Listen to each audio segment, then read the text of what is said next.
members, please remain standing for the playing of God Save the Queen. God save our gracious Queen, long live our noble Queen. God save the Queen.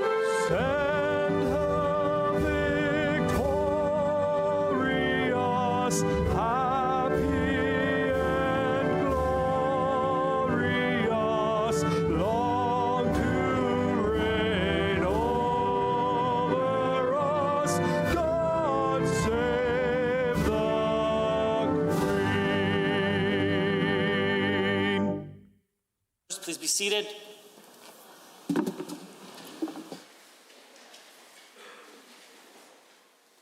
Introduction of visitors, introduction of guests, ministerial statements, members' statements. The member for Edmonton Glenora has a statement to make. Thank you very much, Mr. Speaker. Back to school should be an exciting time for students, staff, and families. Instead, thanks to the failed leadership of this UCP government and the current education minister, going back to school this fall has caused a lot of worry for Alberta families. The minister claims Albertans are telling her that they support her and the UCP caucus, but many Albertans have CC'd me on their emails to the minister, and let me tell you a little bit about what they're telling her. Teachers say that they're stressed and exhausted, working day and night, trying to keep students and colleagues safe. Disabled students tell me they are struggling to catch up, still feeling the impacts of losing their educational assistants. Parents are worried that the current education minister wants to force a curriculum on Alberta classrooms that's being overwhelmingly rejected by teachers, academics, parents, Indigenous leaders, Francophone Albertans, and racialized Albertans. From Wood Buffalo to Waterton, the legacy of this education minister can be summed up with 3 words: COVID, curriculum, cuts. The minister cut 2,000 teachers and support staff from classrooms. She shut down contact tracing in schools until school cases grew uncontrollably, and she was forced to undo this dangerous decision. She knew about school outbreaks but refused to share them. She can't find a single board willing to pilot her horrible draft social studies or science curriculum. But despite this clear failure, she refuses to budge or change anything, insisting that everyone else is wrong. But there are signs of hope. I'm proud of the school boards that have stood up to this government's cuts, to their risky approach on COVID, to their insulting, racist, and dangerous curriculum. I'm excited to see a whole team of trustees elected in our cities committed to standing up against this curriculum.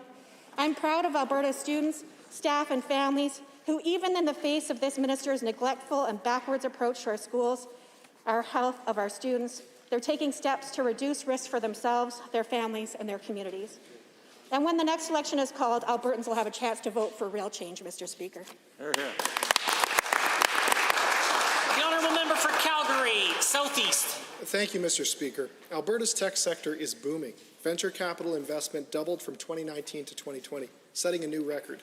In 2019, Alberta saw $225 million in venture capital investment, and in 2020, we saw $455 million. Q1 of 2021 was the best quarter on record for venture capital, and not just in Alberta, but for the cities of Calgary and Edmonton as well. Despite the claims of the opposition, investment is growing, and Alberta's tech sector is booming. We've seen multinationals like Emphasis and Infosys creating thousands of jobs in Alberta, as well as RBC setting up an innovation centre. Again, Alberta's tech sector booming. Nothing shows that more than Alberta Enterprise Corporation's deal flow report, which shows that the number of tech companies in Alberta grew from 1,200 in 2018 to 3,000 today. That is definite momentum. According to the Globe and Mail, the tech sector has also increased their office footprint in Calgary, 5-fold over the last few years. But we don't just have success in our startups. We've also seen billion-dollar companies emerge. Benevity is our latest unicorn, or a tech company worth $1 billion, and we may see more. Neo Financial just set a record for early investment in a tech company. Cement also set a record this year. Both of those companies are hiring hundreds of new workers. Benevity said it is aiming to hire 300 people this year, and had 54 job openings at the start of October. A report from the Conference Board of Canada projects Calgary's economy will expand by 7.6% this year, its strongest growth in 24 years, top among the 13 cities examined. They are also projecting that Alberta overall will lead the country in growth this year and next. Mr. Speaker, our tech sector is booming, and Albertans and their families are benefiting. I'd like to thank the Minister of Jobs, Economy and Innovation for his work on this file, and I would encourage the members opposite to celebrate rather than diminish the incredible growth in our tech sector. The member for Athabasca, Barhead, West Block has a statement. Mr. Speaker, Alberta has been hit hard by a trifecta of epic proportions: the unprecedented collapse in energy prices, the biggest global economic contraction since the 1930s, and the largest public health crisis in a century. Government acted swiftly to address the economic consequences of the pandemic and created a system of temporary supports for job creators and freed up cash for families. Government measures helped to bridge the gap, and we have now recovered the 337,000 jobs lost earlier in the pandemic. In fact, most think tanks and banks predict that Alberta will lead Canada in growth this year and next. Retail and wholesale trade is at its highest point on record. Oil and gas exports are also at the highest point on record. Our government has accelerated our job creation tax cuts, so Alberta has the most competitive tax rate in Canada. The NDP raised taxes and chased investment away. Albertans voted for a plan to stimulate investment and create jobs. Albertans know the resources we harvest create the wealth necessary to provide the jobs and services they rely on today while transforming our economy for the future. Albertans know transformation is impossible if our core industries of agriculture, forestry, and energy suffer. Transformation happens off the strength of these industries, and this government has put conditions in place for both core industries and diversification to thrive, and it is working. Tech company Emphasis picked Calgary for its Canadian headquarters. Infosys is hiring in Calgary. TELUS is investing $14.5 billion. Dow Chemical announced plans to build the world's first net zero petrochemicals plant. Air Products announced a net zero hydrogen energy complex, and the list goes on. Our government recognizes the role we play in maintaining a globally competitive, resource-based economy for the future, and with Alberta's can-do attitude and this government's policies, we are poised to prosper once again. The honourable member for Edmonton Meadows has risen. Thank you, Mr. Speaker. My heart goes to the family and friends of the victim who lost her life in a train accident in Maple Crest in Edmonton Southeast. The report says she was walking west on the sidewalk on the north side of the road when she attempted to run across the tracks, that she was subsequently struck by the front of the northbound train. Mr. Speaker, the constituents currently living in Maple Crest are frustrated and concerned about their safety because of the lack of access to their community. The major existing issues: the train crossing directly across the only permanent road that serves as a singular access point into the neighborhood. Due to the train crossing, the constituents experience regular delays in traffic. The emergency services and vehicles get blocked, and delays in these services also risk to the safety of life and lifelong trauma for my constituents living in this area. There is a secondary access point into the community that is currently not paved and is long and winding. This problem had already taken a bad turn, and the precious life has been lost to it. Over the last couple of years, hundreds of constituents have contacted my office expressing their concerns. Earlier this year, I wrote a letter to the Minister of Infrastructure and the City of Edmonton Council requesting them to address the issue. Today, once again, for the safety of the residents, I request this ministry to take this matter seriously, take action, allocate funds and expertise to address this ongoing problem. This area, surrounded by the two secondary freeways, needs uninterrupted safe access. Over the next weeks, I will be contacting the newly elected City Councillor to offer my help. Mr. Speaker, through you to the government, I would like to stress these Albertans need help, and they need it now. Thank you. The member for Laxton and Parkland. Thank you, Mr. Speaker. This year there's a number of folks who passed away in my community who never got a chance to say goodbye to because of the restrictions that were in place. These are people who'd be greatly missed by their friends, family, and colleagues. Joan Orcheski, she was a fiery red-headed engineer who was a cop before she became an engineer, and she always punched way above her weight class. Dependable friend, joy to be around on all those project sites. Wayne Huddleston, well, he was a boilermaker by trade. He taught many apprentices and a tradesman out in those sites. He loved photography, motorcycles, firearms, and music. And you could have mistaken him for Chuck Norris. There was such a striking resemblance. Doug Dink, well, he worked around pipelines since the first time they made steel round and decided to try to bury it. He was a great leader. His guys would do anything for him. He was a man that knew everybody from the North Dakota up to Fort St. John and beyond, and well respected. I worked with these folks as a young field engineer, and then later on by leading them on teams. They came in to help me out. Stuart Ainsworth, he was a cattleman of importance around Marathorpe. The laziest bull sale held annually by him, you couldn't miss it. Stuart was a pillar in his family and his community. He gave me sage advice on more than one occasion, and I couldn't thank him enough for that. Dr. Michael Honestchuk, he grew up in Grassland. He ran the Lac-La-Biche Hospital there for 30 years. He was the mayor of Lac-La-Biche and the captain in the Canadian Airborne. My father-in-law was more of a father to me than my old man ever was.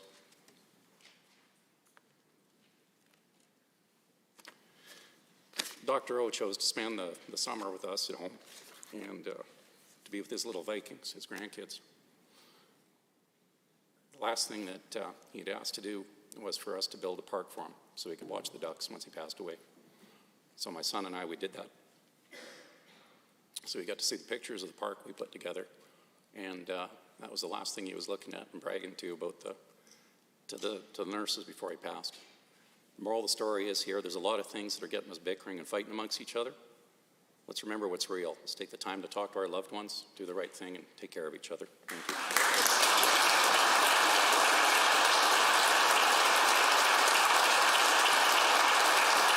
The honourable member for Edmonton Ellerslie.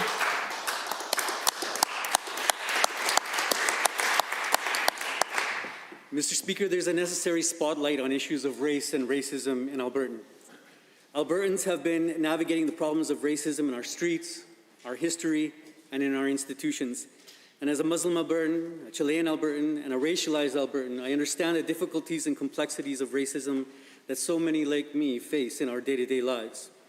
Over the last year, Alberta has seen a horrific rise in hate-motivated attacks and crimes like the one we saw at the Gurdwara in southwest Calgary earlier this week. There's an urgent need for all levels of government, particularly those of us who have the privilege to sit in this chamber, to do something about it. Racism is not a specter. It is a real and tangible consequence of our day-to-day norms and practices. It is ingrained and manifests through the processes of our institutions, and this reality should give us hope. It means we can do something about it. And that is why this Assembly must work together and begin to work to set out in the report released by the Alberta Anti-Racism Advisory Council. The Council's report highlights 48 recommendations and steps that we can take to reduce racism in our province. Specifically, the report highlights the need for accountability, including enhancing the capacity of the Human Rights Commission and the collection of race-based data so that we can make better choices as lawmakers. It also calls for reviews of the justice system to ensure that the police and those overseeing the police understand Indigenous and racialized communities and their culture and ensure that the system will take them seriously when they have issues and concerns. This must also include having a clear and consistent definition of hate crimes, a hate crimes unit, adequate support for victims, and engagement across levels of government to mobilize resources to prevent and investigate these crimes. It is our moral obligation to ensure that all Albertans are free and equal. It is not enough to not be racist. We must be anti-racist. The honourable member for Banff, Kananaskis. On October 18th, 62% of Albertans voted to remove equalization from the Canadian Constitution. Areas of my constituency, like Rocky View County, voted even more resoundingly at 73%, and Foothills County, 80%. A Métis community in the member for Peace Rivers constituency, 100%. Albertans delivered this government a decisive mandate to pursue efforts that will fortify our province against those who work actively against our interests, so that is what we will do. Equalization was initially created to ensure that all provinces had revenues to provide comparable levels of services at comparable levels of taxation. A noble concept, but that intent has deteriorated entirely. Equalization has become no more than a wealth transfer. Each Albertan has contributed more than $57,000 to equalization over the past 10 years, while provinces like Quebec have used the funds to subsidize their energy prices and run 6 consecutive years of budgetary surpluses with our money. To make matters worse, that subsidized energy is exempt from Quebec's fiscal capacity, while Alberta's privately developed natural resources count directly against ours. Even in times of politically induced economic recession on the prairies, equalization payments out increased by 23% since 2015. Mr. Speaker, our province may not be able to unilaterally change the Constitution, but the Supreme Court's 1988 secession reference clearly states that upon a successful referendum, all participants in this federation have a duty to recognize and address legitimate changes to that constitutional order. So here we go. Albertans have remained a generous member of our federation through boom years and bust, but we cannot settle for being treated as second-class citizens in our own federation any longer. The days of allowing other provinces to run multi-million-dollar surpluses with our money while simultaneously campaigning to shut down our industries and shut out our people must end. On October 18th, the people of this province spoke, and now our government takes action. The honourable member for Calgary Cross has a statement. During the spring 2021 session, our government introduced the Alberta Security Infrastructure Program to help protect organizations in our province from targeted hate crimes and threats against their facilities. This program provides essential grants to organizations who are at risk of being targeted by hate-motivated violence or vandalism, which can then be used to shore up security and technology to help combat and prevent acts of hate. Mr. Speaker, grants are available for upgrades such as security cameras and monitoring systems, plus training and planning to help protect at-risk organizations, their people, guests, and property from criminal acts that target our vulnerable communities. I urge all members of this House to ensure that any eligible organizations within your constituencies are aware of this impactful program that has been put forward by our government. Vulnerable organizations must be protected as they serve to empower Albertans to become change makers as we propel this province forward. Mr. Speaker, if we ignore or fail to act against these hate-motivated attacks, we will fall victim to a society full of hate and oppression, and that is not my Alberta. Just this week, we saw proof positive as to why we need the Alberta Security Infrastructure Program. The Dashmish Cultural Centre Gurdwara in southwest Calgary fell victim to an act of racism and hate. Countless other organizations, including mosques, churches, temples, and other places of worship have seen similar acts in recent years. Mr. Speaker, our government is here to help. I encourage all eligible organizations to visit the Alberta Security Infrastructure Program website on alberta.ca to review the application process and apply. Applications are currently open and will close on November 10th, 2021. Thank you. The honourable member for Sherwood Park. Thank you, Mr. Speaker. Every year since 2011, the Alberta Food Drive has been conducting a door-to-door food drive in Sherwood Park. On September 24th, I had the honour to volunteer for this year's event. The campaign was named Save the Date, Help Fill a Plate. This time, our community managed to raise 61,353 pounds of food and $2,700 for our local food bank. For your reference, during last year's food drive, our community collected 33,000 pounds. This time, the results are so much more. I can only say that the generosity of Sherwood Park and the Strathcona County community is inspiring and never ceases to amaze me. Throughout the pandemic, we have been reminded of the importance of a strong sense of community. People have stepped up to help one another and keep each other safe. This food drive is another example of the significant impact kindness can have on our society. I want to use this opportunity to thank the Strathcona Food Bank and the Church of Jesus Christ of Latter-day Saints for organizing this event. I want to recognize the exceptional work done by Don Jaffrey, the Communications Director of the church. I would also like to thank all the volunteers and staff from both organizations. It takes a very enthusiastic and determined team, Mr. Speaker, to be able to execute an event like this one. There were roughly 150 families going around Sherwood Park to every single residence, duplex, and townhouse to drop off the donation bags at each location. Finally, I would like to thank everyone who participated in the Strathcona County Food Drive and all others across Alberta for your support.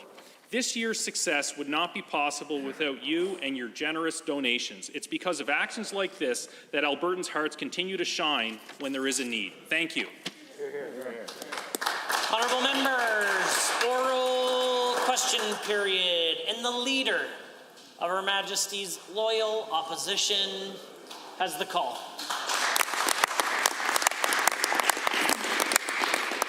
Thank you, Mr. Speaker. When Albertans needed them to act, this UCP government abandoned them. When the Premier returned from overseas, he had many, many excuses. Here's one. He claimed he couldn't do news conferences or speak to Albertans because there was a federal election.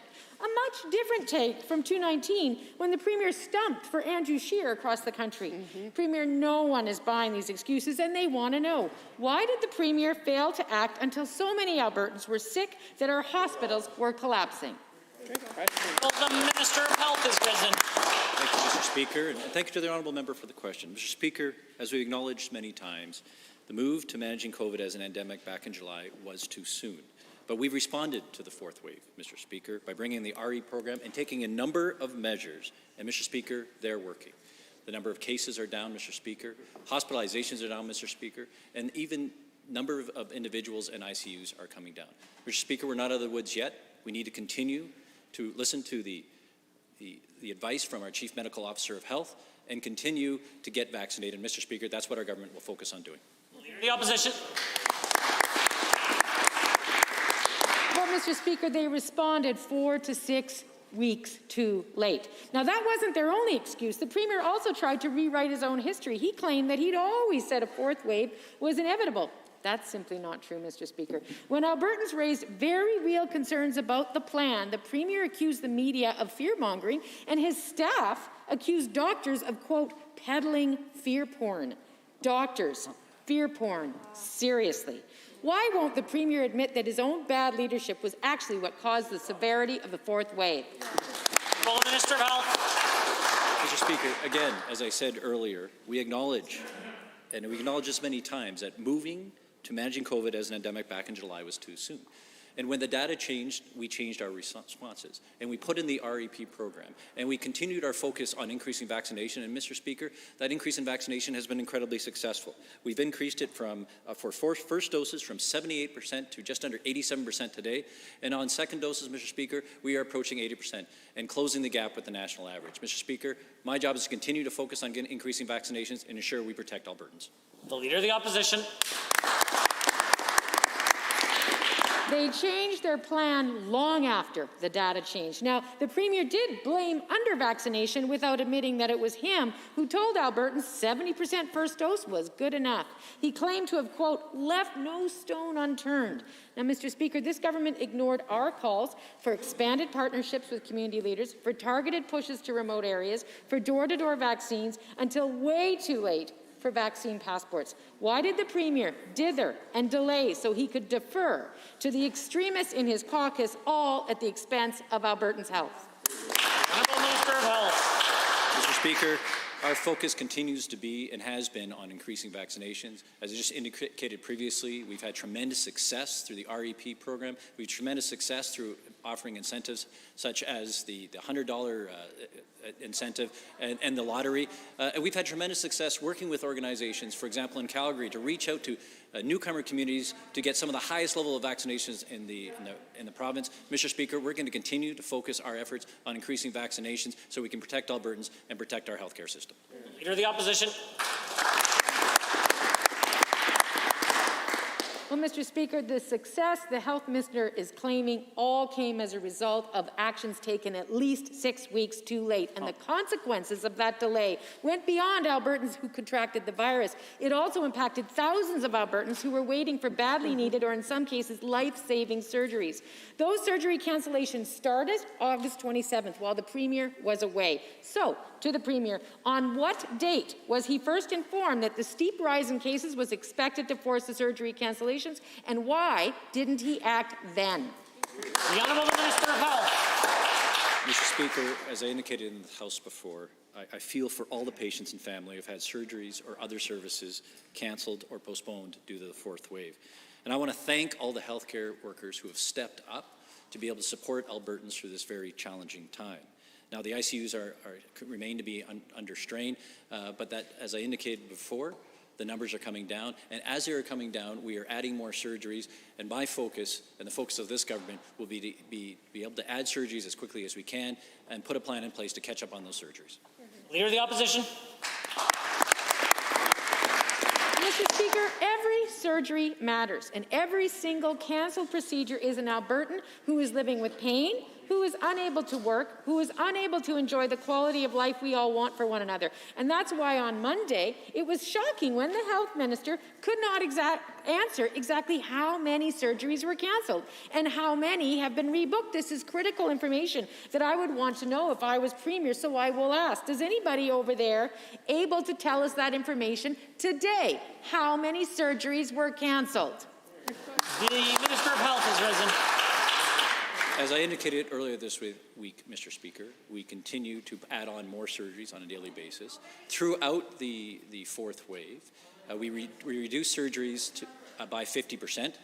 My understanding that changes day by day as we're moving resources from ICUs into emergencies so that they can actually provide the surgeries. And as I indicated to members opposite earlier this week, we will provide, once we have a full plan in terms of when we're going to catch up, we will provide that plan to them and we'll provide the numbers as they change day to day.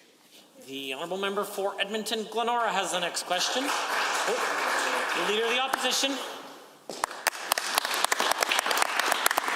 Well, Mr. Speaker, there are families who are still waiting, and I hear from them every day. I hear from Albertans living with pain, Albertans who can't work, Albertans going into debt to pay for surgeries outside of Canada, and Albertans whose cancers have gone from stage 1 to stage 2 because of these delays. So, Mr. Speaker, these Albertans need help. How can they believe the government is capable of delivering it if neither the Premier nor his health minister can answer these simple questions about how many surgeries were cancelled and when it is they're going to be able to rebook them? Yes. Minister of Health. Mr. Speaker, as indicated, we are working with AHS digitally on a plan to actually increase the number of surgeries. We've gone from 50% up to roughly 2/3 of the surgeries on a daily basis, but this changes every day. And Mr. Speaker, we are working on a comprehensive plan that we'll be able to present to Albertans to actually show them that we are focused on this item. That is one of my key mandates, to be able to catch up on surgeries and build capacity for that. We're working on that, and then when we're ready to release the plan, I'll be pleased to share it with the opposition. My apologies to the Leader and to the member for Edmonton Glenora. Yesterday, the Education Minister announced that UCP will finally make the $45 million available to schools that they announced back in May. To be clear, $45 million is less than 10% of the $616 million that the UCP underspent from Alberta schools during the global pandemic last year. To the Minister, there are currently 244 schools on the outbreak alert list, and the Minister doesn't even know how many students have contracted COVID-19 during the fourth wave. So why won't the Minister invest the over $600 million that was already approved in the budget to make schools safer? Minister of Education. Mr. Speaker, the opposition goes, there they go again. They're distorting reality, and it's not surprising considering they are the masters of misquoting facts.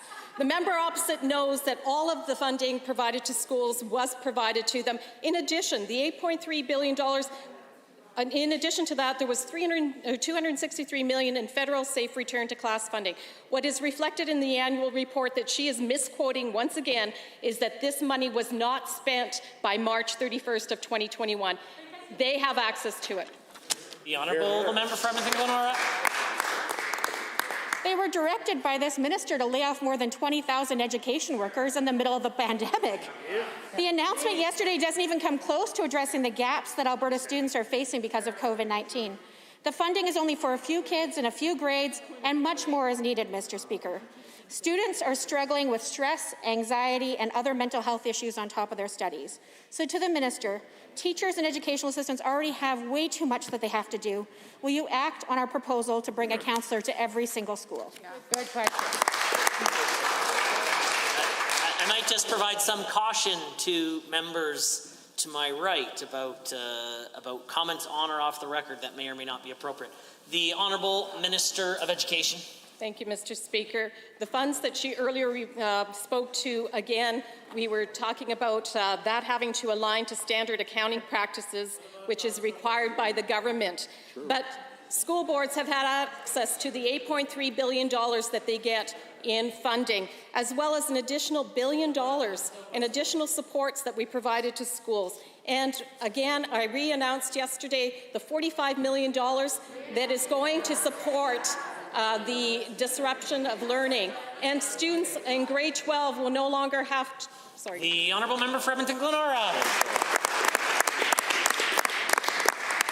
Yesterday, I asked the Premier to support our motion to create an all-party committee to investigate COVID-19 and the government's inactions that led to the fourth wave, a fourth wave that has hit school children especially hard. The Premier said it isn't a priority, but when the Minister of Education was, or Energy rather, when the Minister of Energy was asked about establishing a committee to review Allen's bogus report, the Minister said the government was considering it. Can the Premier explain why he thinks it's more important to investigate a bogus report than it is to actually review the wrongdoing that happened during COVID-19, which has had such severe impacts on students, staff, and families? The Honourable Minister of Education. Mr. Speaker, I know that Halloween is 3 days away from here, but the NDP continue to scare parents across this province each and every day. It is absolutely reprehensible. The fact that the member opposite actually took a health document and misrepresented the facts to parents is reprehensible. She should stand up and apologize because that scared parents.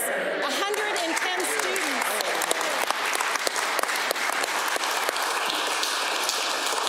Point of order is noted at 2:01. The honourable member for Edmonton Highlands Norwood. More disturbing questions continue to be raised about how this government handled the very serious concerns of sexual harassment and workplace abuse brought forward by the former Chief of Staff to the Minister of Jobs, Economy and Innovation. Today, that minister claims that he wasn't aware that his own Chief of Staff had faced abuse by one of his own cabinet colleagues and sexual harassment by a political staffer. He also claims he wasn't aware of any of the circumstances when that Chief of Staff was fired. So to that minister, how could he have possibly stood by in silence while his Chief of Staff was fired after raising very serious complaints? The Honourable, the Associate Minister to Status of Women. Thank you, Mr. Speaker. Sexual harassment is detestable, it's despicable, and it has absolutely no place in this workplace or any other workplace in this province. Any employee who believes that they've been subjected to sexual harassment or have heard about it needs to please think strongly about coming forward and speaking with those of us who can provide support and offer help. And the honourable member for Edmonton Highlands Norwood. Listen, no organization can be seriously committed to preventing sexual harassment in the workplace if the complainants are fired for coming forward.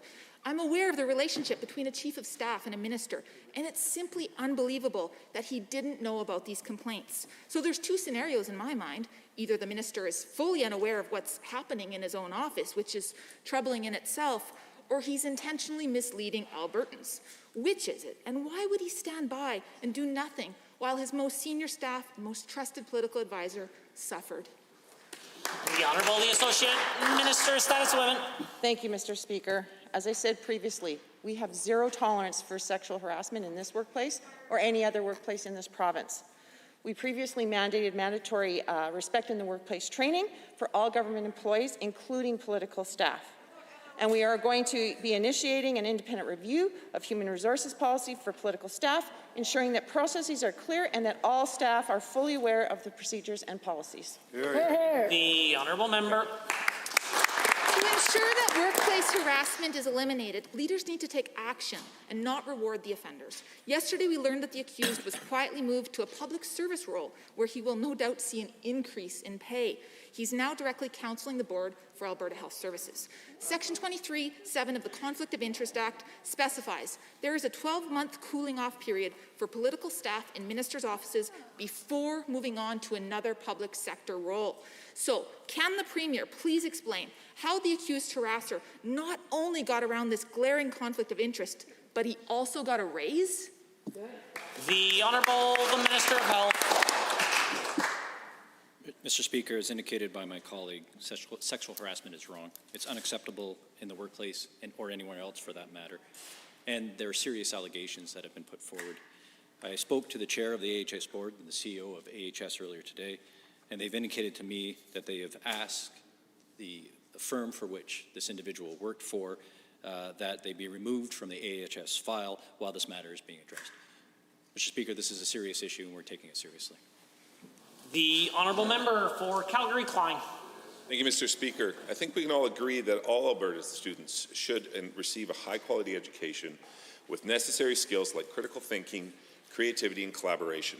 A solid curriculum is an essential part of the education process for students, teachers, and parents.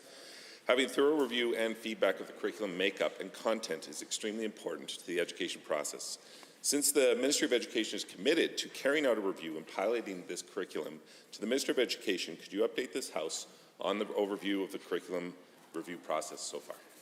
The Honourable Minister of Education. Absolutely. Mr. Speaker, what was released in March was just a draft, and we will have an entire year for public engagement to make improvements. Engagement started with an online survey, which I'm pleased that over 26,000 people have responded to. My department is hosting monthly virtual information sessions for parents and the general public. And Mr. Speaker, we have made $1 million available in grants for education stakeholders and community partners so they can do a deep dive and bring back specific feedback. Teachers are also piloting the curriculum right across the province. I'm happy to say we're moving forward on the curriculum process. The honourable member. Thank you, Mr. Speaker, and to the Minister for her efforts. Given that the feedback the Ministry has and will receive will cover a wide range of views and opinions, and given that implementing feedback that will benefit the curriculum is a commitment of this Minister and our government, and given that Albertans value transparency across the decision-making process, especially when it comes to their children's education, to the Minister, how has this review feedback to date impacted the draft curriculum so far? The Honourable Order. The Honourable Minister of Education has the call. Thank you, Mr. Speaker. All of the feedback we receive will be carefully considered to strengthen the draft content. In particular, Mr. Speaker, education stakeholders that are receiving grants will consider strengths and opportunities in content, learning scope, age appropriateness, learning sequencing, perspectives on the content load. The classroom pilot will also consider the areas I've just mentioned and how the draft curriculum will transfer to the classroom. All of this feedback will be crucial as we work to strengthen the draft content. The honourable member for Calgary-Klein. Thank you, Mr. Speaker, and again to the Minister for her answer. Given my constituents have been clear that they expect Alberta's education system to provide their children with a strong foundation of essential knowledge and skills, and given I have heard concerns from my constituents that their feedback won't be considered, can the Minister reassure my constituents that their feedback is both valued and an important part of getting our curriculum right? The Honourable Minister of Education. Thank you again, Mr. Speaker. We want feedback from every single Albertan and every single teacher on the draft curriculum. As I said earlier, 26,000 Albertans have completed our online survey, but we want every Albertan to take the time to read the curriculum, all 500+ pages if they can, and give us their feedback. We are absolutely committed to a meaningful engagement with Albertans, and I look forward to sharing additional upcoming engagement opportunities with parents and Albertans. Thank you. The honourable member for Edmonton South. This government attacked Albertans who accessed federal pandemic supports. They called them lazy and implied they used money to buy drugs and treaties, when in reality, they used it to afford their monthly rent. The Premier even defended these hurtful and disgraceful remarks. But as we've learned today, the UCP took over $200,000 from that very same funding pool. They took this money to pay for their political operations, which, don't worry, I'll get to, Mr. Speaker, but shame on them. Will the Premier finally and without reservation apologize and give the money he took from Justin Trudeau back to taxpayers? A point of order is noted at 2:09. The Government House Leader. Well, thank you, Mr. Speaker. Again, it's a party matter, Mr. Speaker. I don't know many of the details, and we'll be happy to see the United Conservative Party respond to that, Mr. Speaker. What I can tell you, though, that what the Premier will love to tell this House is that, again, the NDP are no longer government. I know that disappoints them, and we continue inside this place each and every day to be focused on fixing their mistakes, which you will see every day inside this legislature, Mr. Speaker, for the rest of the session. And that's truly why the NDP want to bring outside issues in this place, because they want to distract from the fact that Alberta is about to have the largest economic recovery in our history. The honourable member for Edmonton South. Given it's clear that the focus of this government was on selling baseball caps rather than caring for the health and safety of Albertans, and given that government policy allowed ICUs to fill and hundreds mourning the loss of loved ones, this government mocked people expressing concerns while continuing to peddle their merchandise. Will the Premier, the Minister of Health, or anyone on that side of the House rise in this place, apologize for selling that merchandise while Albertans were sick and dying, and will someone also stand and commit that all of the money they raised off those ridiculous baseball caps now be donated to the Red Cross, an organization that actually cares about Albertans? The Honourable Government House Leader. Well, Mr. Speaker, I don't know if you know this, but the NDP have been fundraising on COVID from day one. In fact, the moment that the first time an emergency was declared in this province when it came from COVID, they sent out a fundraising email, Mr. Speaker. Now, that's party business, and they should maybe take it up with their party, but I hope that the NDP maybe would take their own advice and return that money if they think it's that important, Mr. Speaker. Well, what I can tell you is that this government and this caucus are proud of our health ministers, Mr. Speaker, and the hard work that has gone into responding to the COVID-19 pandemic, Mr. Speaker, and the work that it's done to be able to make sure our healthcare system is here to serve Albertans. The Honourable Member. Given that the Premier has finally acknowledged that the success of vaccine passports has had on keeping Albertans safe and driving up vaccination rates, but he still won't even utter the words vaccine passport. And given that his government actually had the audacity to launch a fundraising campaign against vaccine passports, and given that this shameless, self-involved pandemic profiteering is absolutely horrific to the thousands of people who have been impacted by COVID-19, will the Premier also tell this House how much the UCP fundraised off opposing vaccine passports, and we also donate those proceeds to the Canadian Red Cross? An additional point of order is called at 2:11. The Government House Leader. Well, thank you, Mr. Speaker. I see the honourable member didn't take the time to answer the question about what the NDP is going to do with their non-stop fundraising when it comes to the COVID-19 pandemic, Mr. Speaker. Again, this is a party issue not relevant to this chamber, Mr. Speaker, and shows yet again the NDP's constant approach just to focus on outside issues rather than do productive work on behalf of Albertans inside this chamber, Mr. Speaker. But rest assured, the United Conservative Party will continue to work very hard in this chamber every day to pass bills and legislation that will make life better for Albertans, unlike the NDP. The Honourable Member for Calgary Buffalo has a question. Thank you, Mr. Speaker. I am grateful the Canadian Armed Forces have come to assist in Alberta's hospitals as we face this fourth wave. However, I do not know why this UCP government did not do more to get extra assistance here sooner when the warning signs clearly showed it was necessary. This was a failure of the minister responsible for emergency management, the Minister of Municipal Affairs. Why did the minister wait so long to act as hospitals filled up and the virus spread? Good question. Well, the Minister of Health. Mr. Speaker, I'd like to start by saying thank you.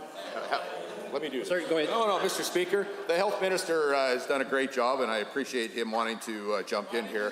But the fact is, Mr. Speaker, when we needed help from outside, we asked for it. In fact, we asked for it several days before it was required to make sure that we coordinated with the federal government.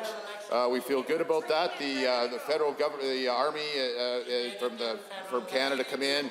They provided some needed relief for our healthcare workers. And if we need help again, we'll ask for it, Mr. Speaker. But as the health minister has said, things are, at least for now, turning for the better. We'll try to keep it that way, Mr. Speaker. The Honourable Member for Calgary Buffalo. Given the minister waited until after the federal elections was complete to write to his federal counterpart about seeking assistance, and given that he made the preposterous claim that he didn't know who the minister was as an excuse for inaction, the Minister of Municipal Affairs has been a minister in various portfolios for 9+ years. Does he really expect Albertans to believe that he forgot Bill Blair's name? Will he just admit that he was thinking more about politics than the health of Albertans? Good question. The Honourable Minister of Municipal Affairs. Well, Mr. Speaker, the honourable member must have a crystal ball if he knew who was going to win the election before the votes were cast. But in fact, Mr. Speaker, since we weren't requesting the federal help right away, the day after the election, I could send a letter to Mr. Blair. If the other party won, I would have sent a letter to Mr. Blair and the leader of the other party. It seemed like common sense to me to get that important piece of information, Mr. Speaker. That's what I did. I feel good about it. The Honourable Member.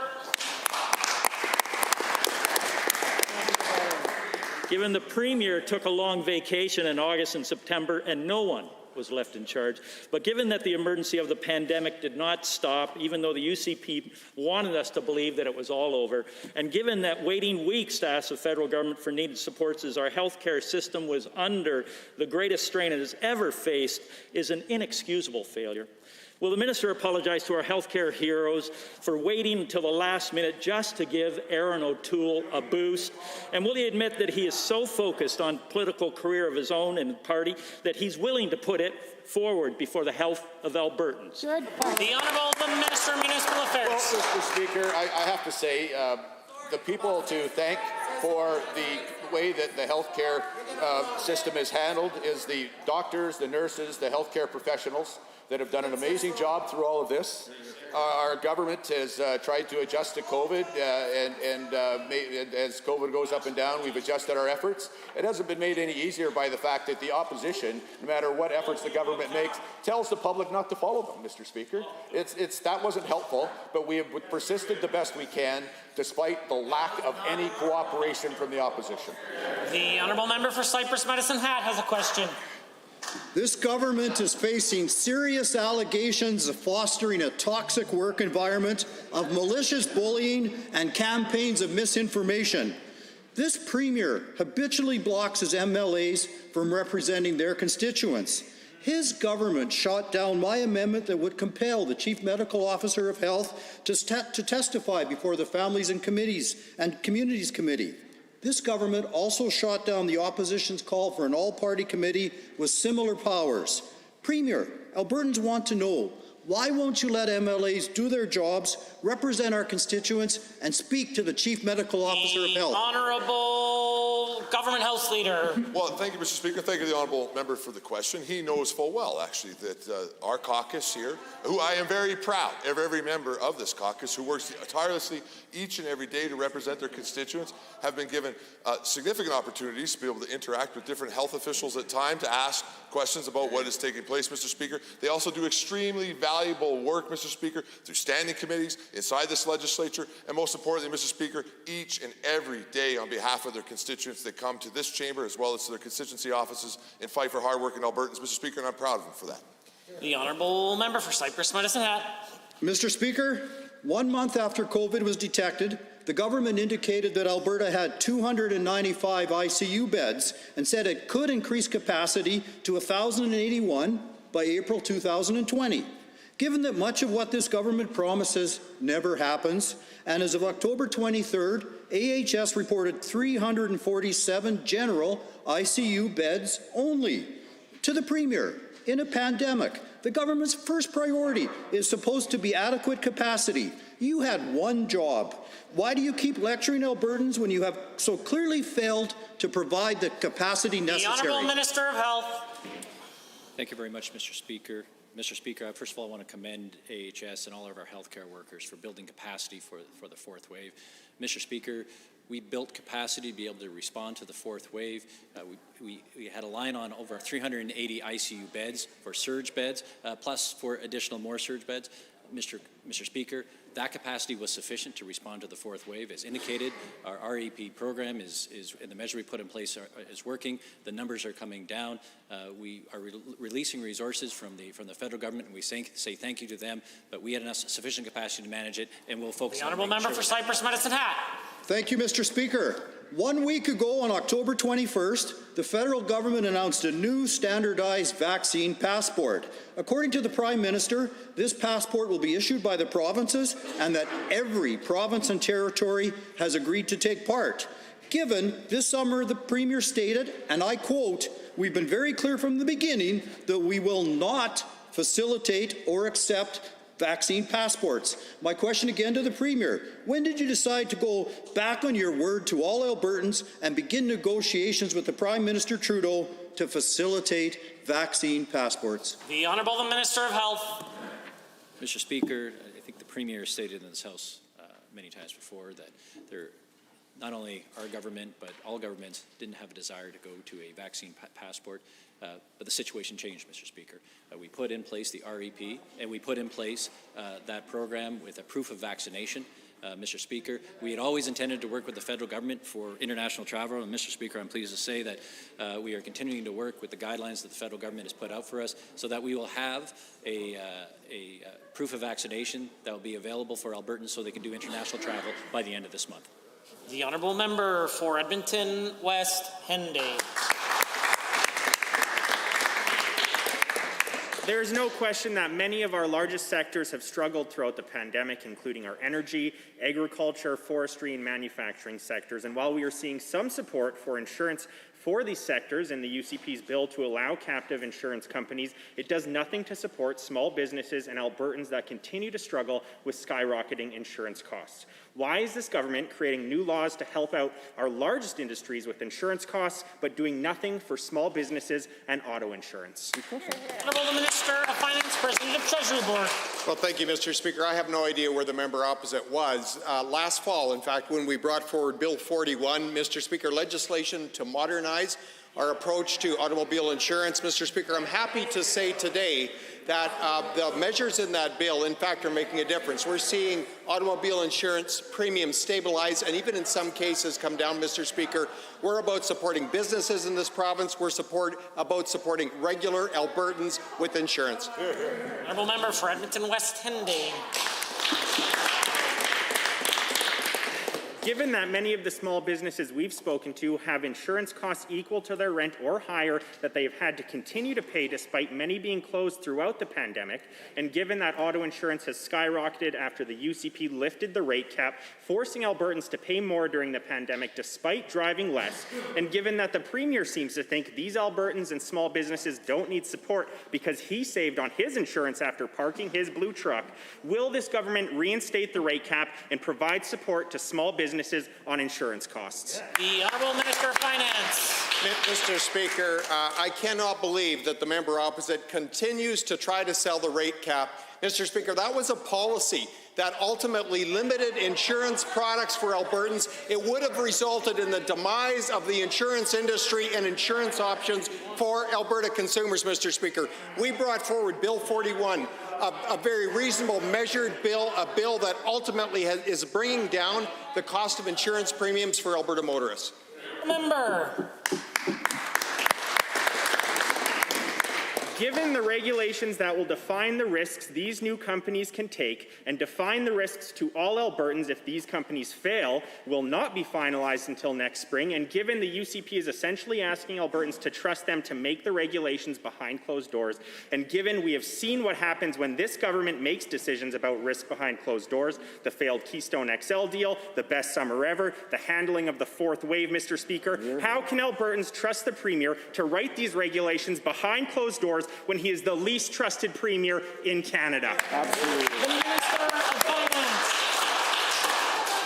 Mr. Speaker, I'm very proud to bring forward Bill 76, which will provide enabling legislation for companies and associations and others to create really innovative insurance options for themselves. Mr. Speaker, these options will ensure that Canadian corporations, large and small, Alberta associations are able to find alternative options for insurance that they desperately need. The honourable member for Calgary McCall is next. Thank you, Mr. Speaker. In the UCP's press release about Bill 76, they mentioned a concierge service for these companies creating captive insurance in order to help them save time and money. But what about Albertans just trying to drive themselves to and from work? What about small businesses that are paying more in insurance than rent? What about the people of Northeast Calgary who have waited over a year for compensation after June 13, 2020 hailstorm? Where is their concierge? Where is their support? The Honourable Minister of Finance, President of the Treasury Board. Mr. Speaker, I want to acknowledge that the insurance industry is experiencing what they call a hard market here in Alberta, across Canada, and in fact globally. This is a situation where there have been disproportionate losses. And, Mr. Speaker, these companies are looking to recapitalize, which is a regulatory requirement, and it's resulting in fewer options and higher prices. And, Mr. Speaker, that is why we brought in Bill 41 last fall. Mr. Speaker, that's why we're bringing in Bill 76 this year to allow for alternative options for corporations and other entities to create their captive insurance providers. The honourable member for Calgary-McCall.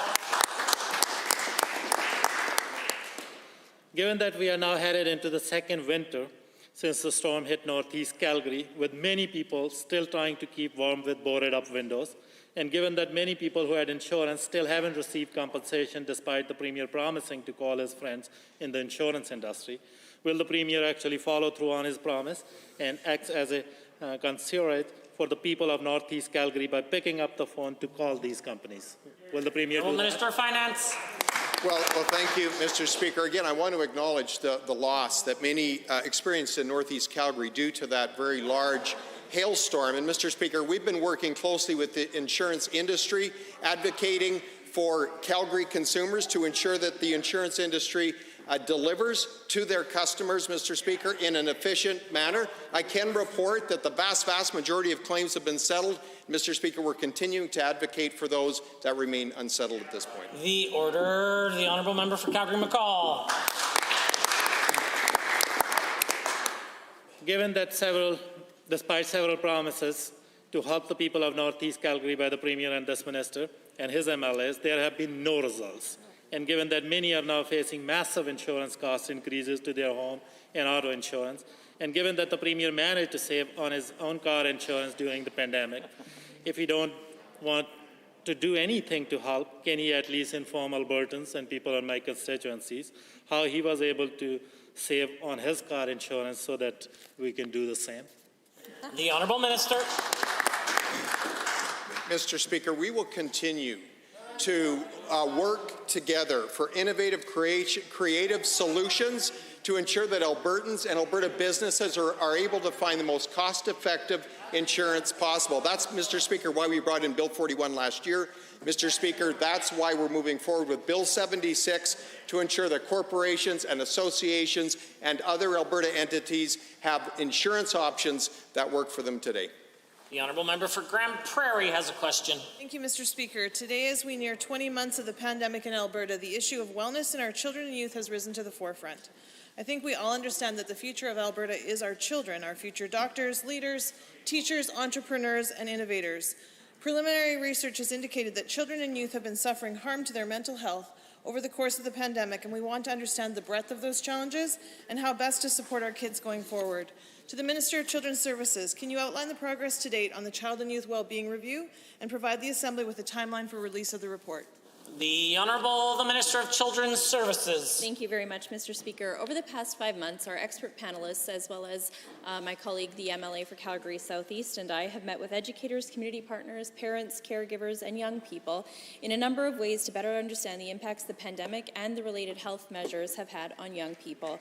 We've engaged in 31 roundtable discussions, and of these, 15 were MLA-led. I do want to thank the member from Grand Prairie for hosting one of these, Mr. Speaker. We also had 6 telephone town halls with the public and targeted community groups. Close to 100 submissions were received and 9,700 Albertans responded in the 2 public surveys that were available. Panelists are just finalizing that report now. The honourable member for Grand Prairie. Thank you, Mr. Speaker, and through you to the Minister. Given that the Child and Youth Wellbeing Review Panel gathered input from a variety of sources, including several mental health experts, and given that the review's mandate aims to address gaps in mental health services, to monitor the effects of the pandemic on children and youth over time, and to further collaborate with stakeholders to improve current programs and services, to the same Minister, can you please outline the plan to ensure this report is actioned in a timely manner and is resourced to support our children and youth based on the findings? The Honourable the Minister of Children's Services. Thank you very much, Mr. Speaker. As I mentioned, the panel is just finalizing this review and has been working hard over the past 5 months to gather and analyze all of the feedback we received to provide very specific recommendations to the government, which we will be receiving this fall. I am confident that when the report and recommendations are public, we will have concrete steps to better address some of the challenges children and youth across Alberta have been facing. We have and will continue to work with our cross-ministry partners as well as community partners, Mr. Speaker, to make sure kids and families have access to the support and resources that they need. The honourable member. Thank you, Mr. Speaker, and again through you to the Minister.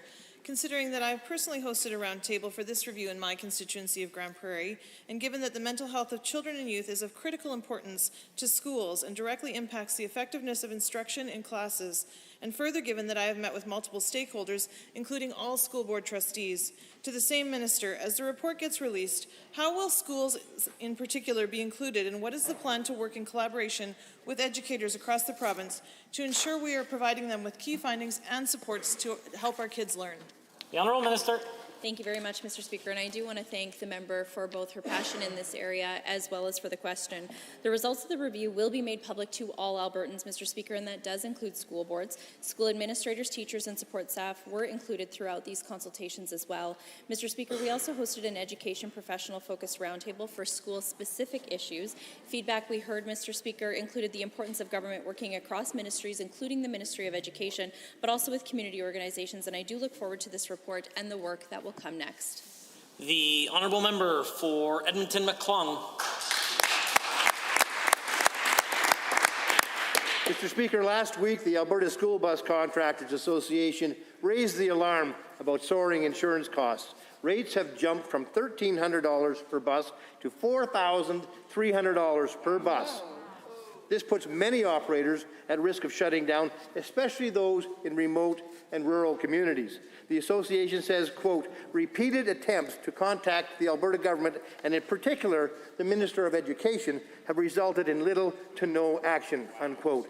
Why is the Minister of Education ignoring yet another critical problem that is causing even more stress and anxiety to parents of Alberta students? The Honourable Minister of Finance. Well, thank you, Mr. Speaker. And again, across Alberta, across the country, and in fact globally, we're experiencing a very hard insurance market, and that's resulting in increased premiums in some cases. And Mr. Speaker, we're aware, and I thank the member for rightly raising the issue with school bus transportation, because that transportation is critically important. The good news, Mr. Speaker, is I can say that at this point in time for 2021, the remainder of this school year, every school board transportation entity has sufficient insurance. Mr. Speaker, I want to assure the member opposite that my department and the Minister of Education are working closely at long-term solutions. The Honourable Member for Edmonton McClung. Given that the association calls this a major crisis that may lead to the layoff of drivers, maintenance staff, and administrative staff in a few weeks, not to mention thousands of students left without a way to get to school, and given that the association has been raising this matter for months, and some of these new insurance costs are less than a week away, why did the Minister of Education fail to take action this summer? Where was she? Parents are livid, and with good reason. The Honourable Minister of Education. Thank you, Mr. Speaker. And as my colleague has already stated, the insurance coverage for contracted bus operators have been found for the school boards, and insurance will be renewed for effective November 1st of 2021.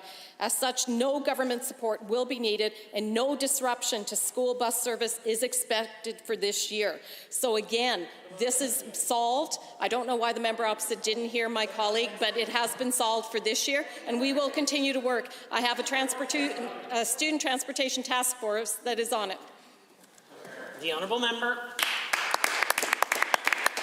Given that school bus contractors feel that they're already existing under a form of captive insurance, and given that the loss of school buses will have massive impacts on working families, and given that many parents will have to choose between taking their kids to school or going to their job, something they've had to do with COVID requirements already, given the government is responsible for the school system and for regulating the insurance industry, will the minister promise that not a single Alberta school bus will get pulled off the road due to her negligence? Yes or no? Alberta families are waiting her assurance.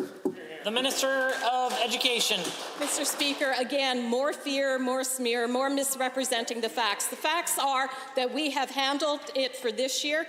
We have continued to provide school authorities, and in fact, in the last two budgets, I've increased the transportation budget by 5% each year. That's an additional $15 million per year, and we will continue to watch this situation very, very closely and provide the supports, as we always have done, for school divisions across this province. Hear, hear. Point of order is noted at 2:34. The Honourable Member for Edmonton Riverview. The COVID-19 pandemic is taking a toll on Albertans' mental health. Over 3,000 people have tragically died from COVID-19. There has been a significant increase in alcohol use and hospitalizations related to this. Recent reports have said that alcohol hepatitis rose by 90% in the first wave of the pandemic. This question is for the Associate Minister of Mental Health and Addictions. What are you doing to address this abhorrent situation?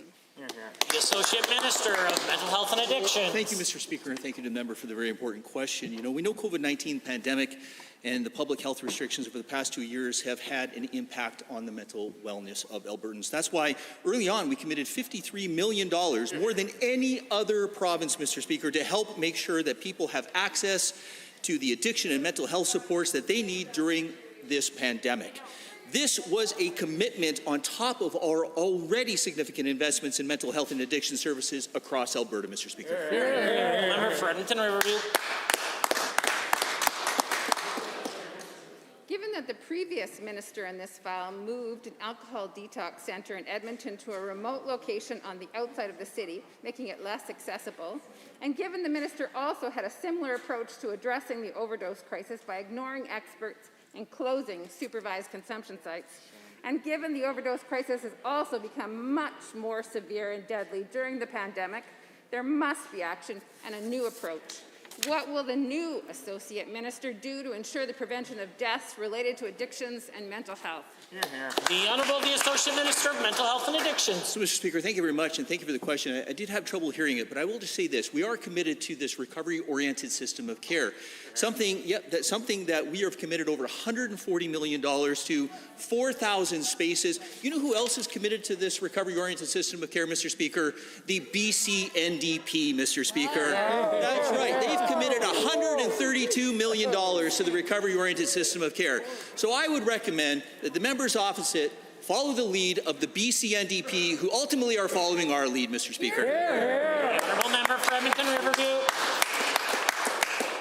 Given that many healthcare workers are struggling with mental health problems because of the UCP's handling of the pandemic, and given these workers have also been harassed by protesters outside of hospitals, and given that this government has also been combative with staff attempting to cut salaries in the midst of a pandemic, and multiple UCP MLAs have blamed healthcare workers for the fourth wave instead of taking responsibility themselves.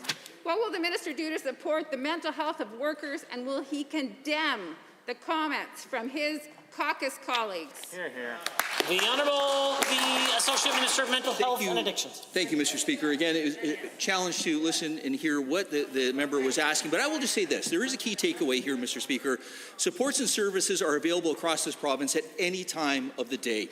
You are not alone, so please reach out for help, whether you need support or want proactively to maintain your well-being.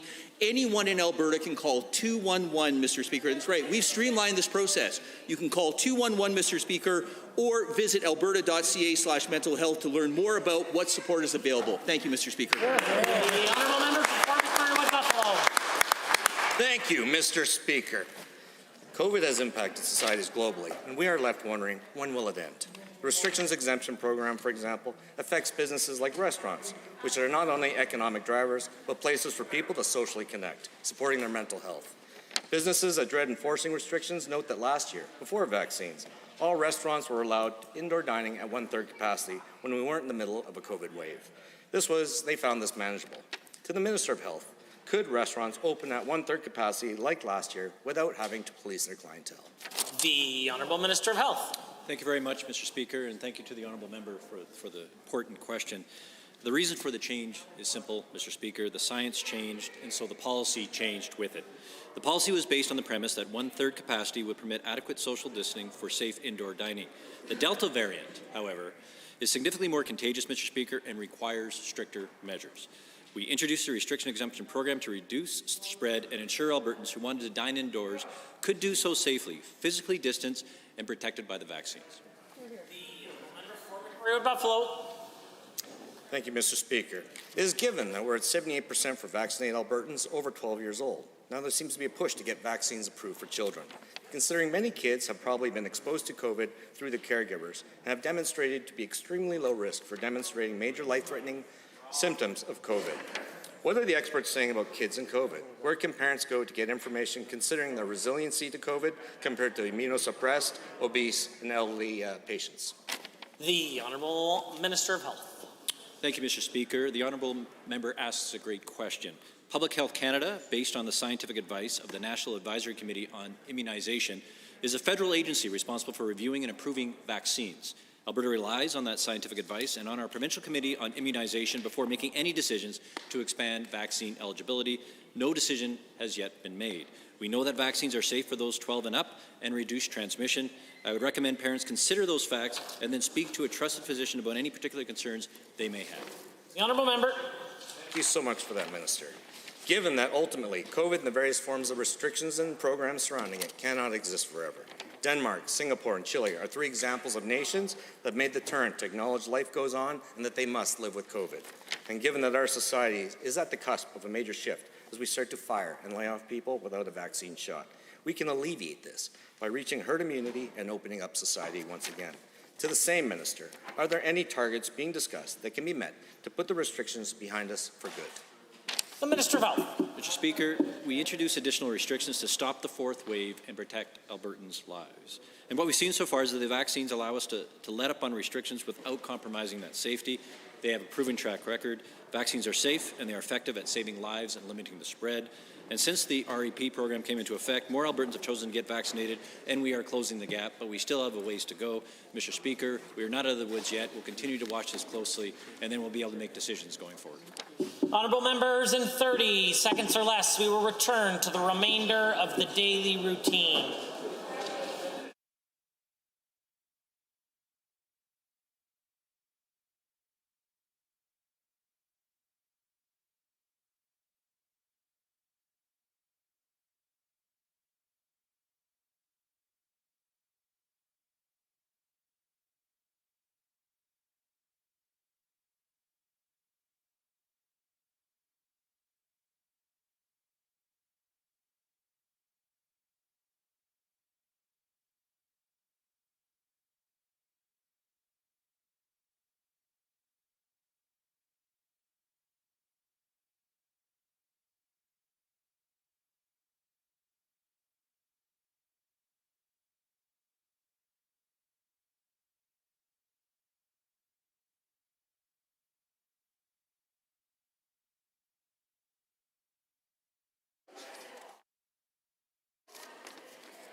Reports by standing and special committees. The Honourable Member for Highwood.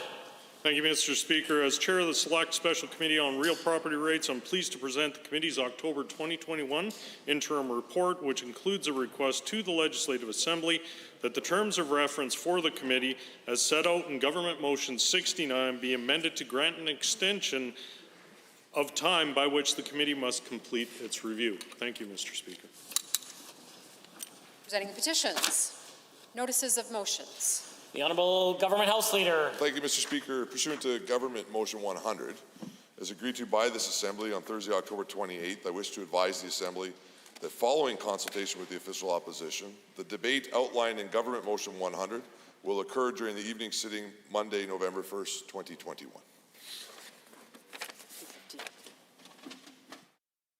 Introduction of bills. The Honourable Minister of Municipal Affairs. Thank you, Mr. Speaker. I request leave to introduce a bill being Municipal Government Restoring Tax Accountability Amendment Act 2021. Mr. Speaker, the proposed changes will restore a special lien to give Alberta municipalities a tool to recoup property taxes that they are owed. If a property owner in Alberta fails to pay their taxes, the Municipal Government Act allows municipalities to seize property to recoup those tax dollars, but a court challenge in 2019 meant they could no longer do this with taxes for linear property. The overwhelming majority of oil and gas companies, of course, pay their taxes, and they pay them on time, but those who do not are having a negative impact. Recently, a survey of Alberta municipalities by the RMA stated that they are owed $245 million in unpaid taxes from oil and gas companies. This bill would restore the ability to municipalities to issue a lien on linear property as well as machinery and equipment in order to recover those lost funds. To be clear, the lien would be applied to assessable property. There would be a period of 120 days during which companies can negotiate a payment plan and avoid the lien being enforced. This way, financially vulnerable oil and gas companies will still have the option of paying their taxes or negotiating a payment plan or making other arrangements with the municipalities. Because the idea, Mr. Speaker, is to keep the energy companies in business, paying taxes, hiring Albertans, and yet have the municipalities get their taxes paid. Both those things are important, Mr. Speaker. These changes will come into effect as the bill becomes law. And as passed, the bill will give municipalities the tools that they ask for to help recoup unpaid taxes and give an incentive for those few companies that have not been paying their taxes to begin paying them again. Thank you, Mr. Speaker. Minister of Municipal Affairs has thoroughly moved first reading of Bill 77, Municipal Government Restoring Tax Accountability Amendment Act 2021. All those in favor of the motion for first reading, please say aye. Aye. Any opposed, please say no. In my opinion, the ayes have it. That motion is carried and so ordered. Bill 77, Municipal Government Restoring Tax Accountability Amendment Act 2021 is now read a first time. Tabling returns and reports. Are there tablings? The Honourable Member for Parkland St. Anne. Yes, thank you, Mr. Speaker. I have a tablings from testimonials and impact statements from Alberta healthcare workers that was provided to me by a constituent by the name of Tom Simcoe. So thank you for that. Here's the appropriate number of requisite copies. Thank you.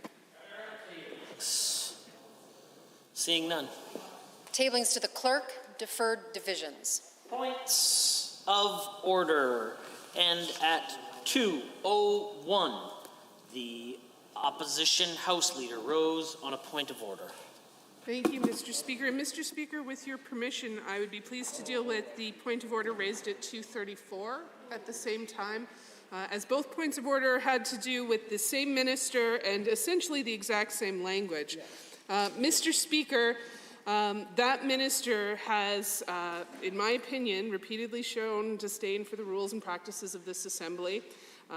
Particularly towards the end of last session, you have been incredibly clear in your rulings that implying a member of this House lied and using creative languages to do that is against the traditions of this place, as well as being inflammatory. It can lead to disorder in this House.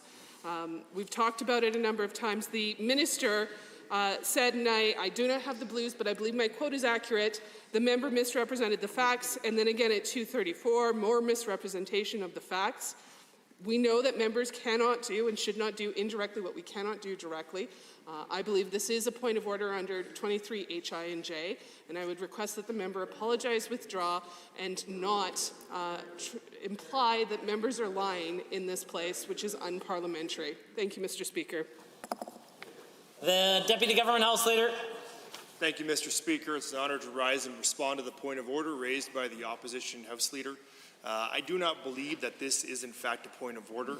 I understand that words like lied or misled the House are certainly unparliamentary, but as the member has said, I also do not have the benefit of the blues, but I do not believe that suggesting that misrepresenting the facts is unparliamentary, and I think that that is a term that has been used a number of times in this chamber. I've heard members on both sides actually refer to that language. So I don't believe this is a point of order, but rather a matter of debate. I am prepared to rule, and I do have the benefit of the blues.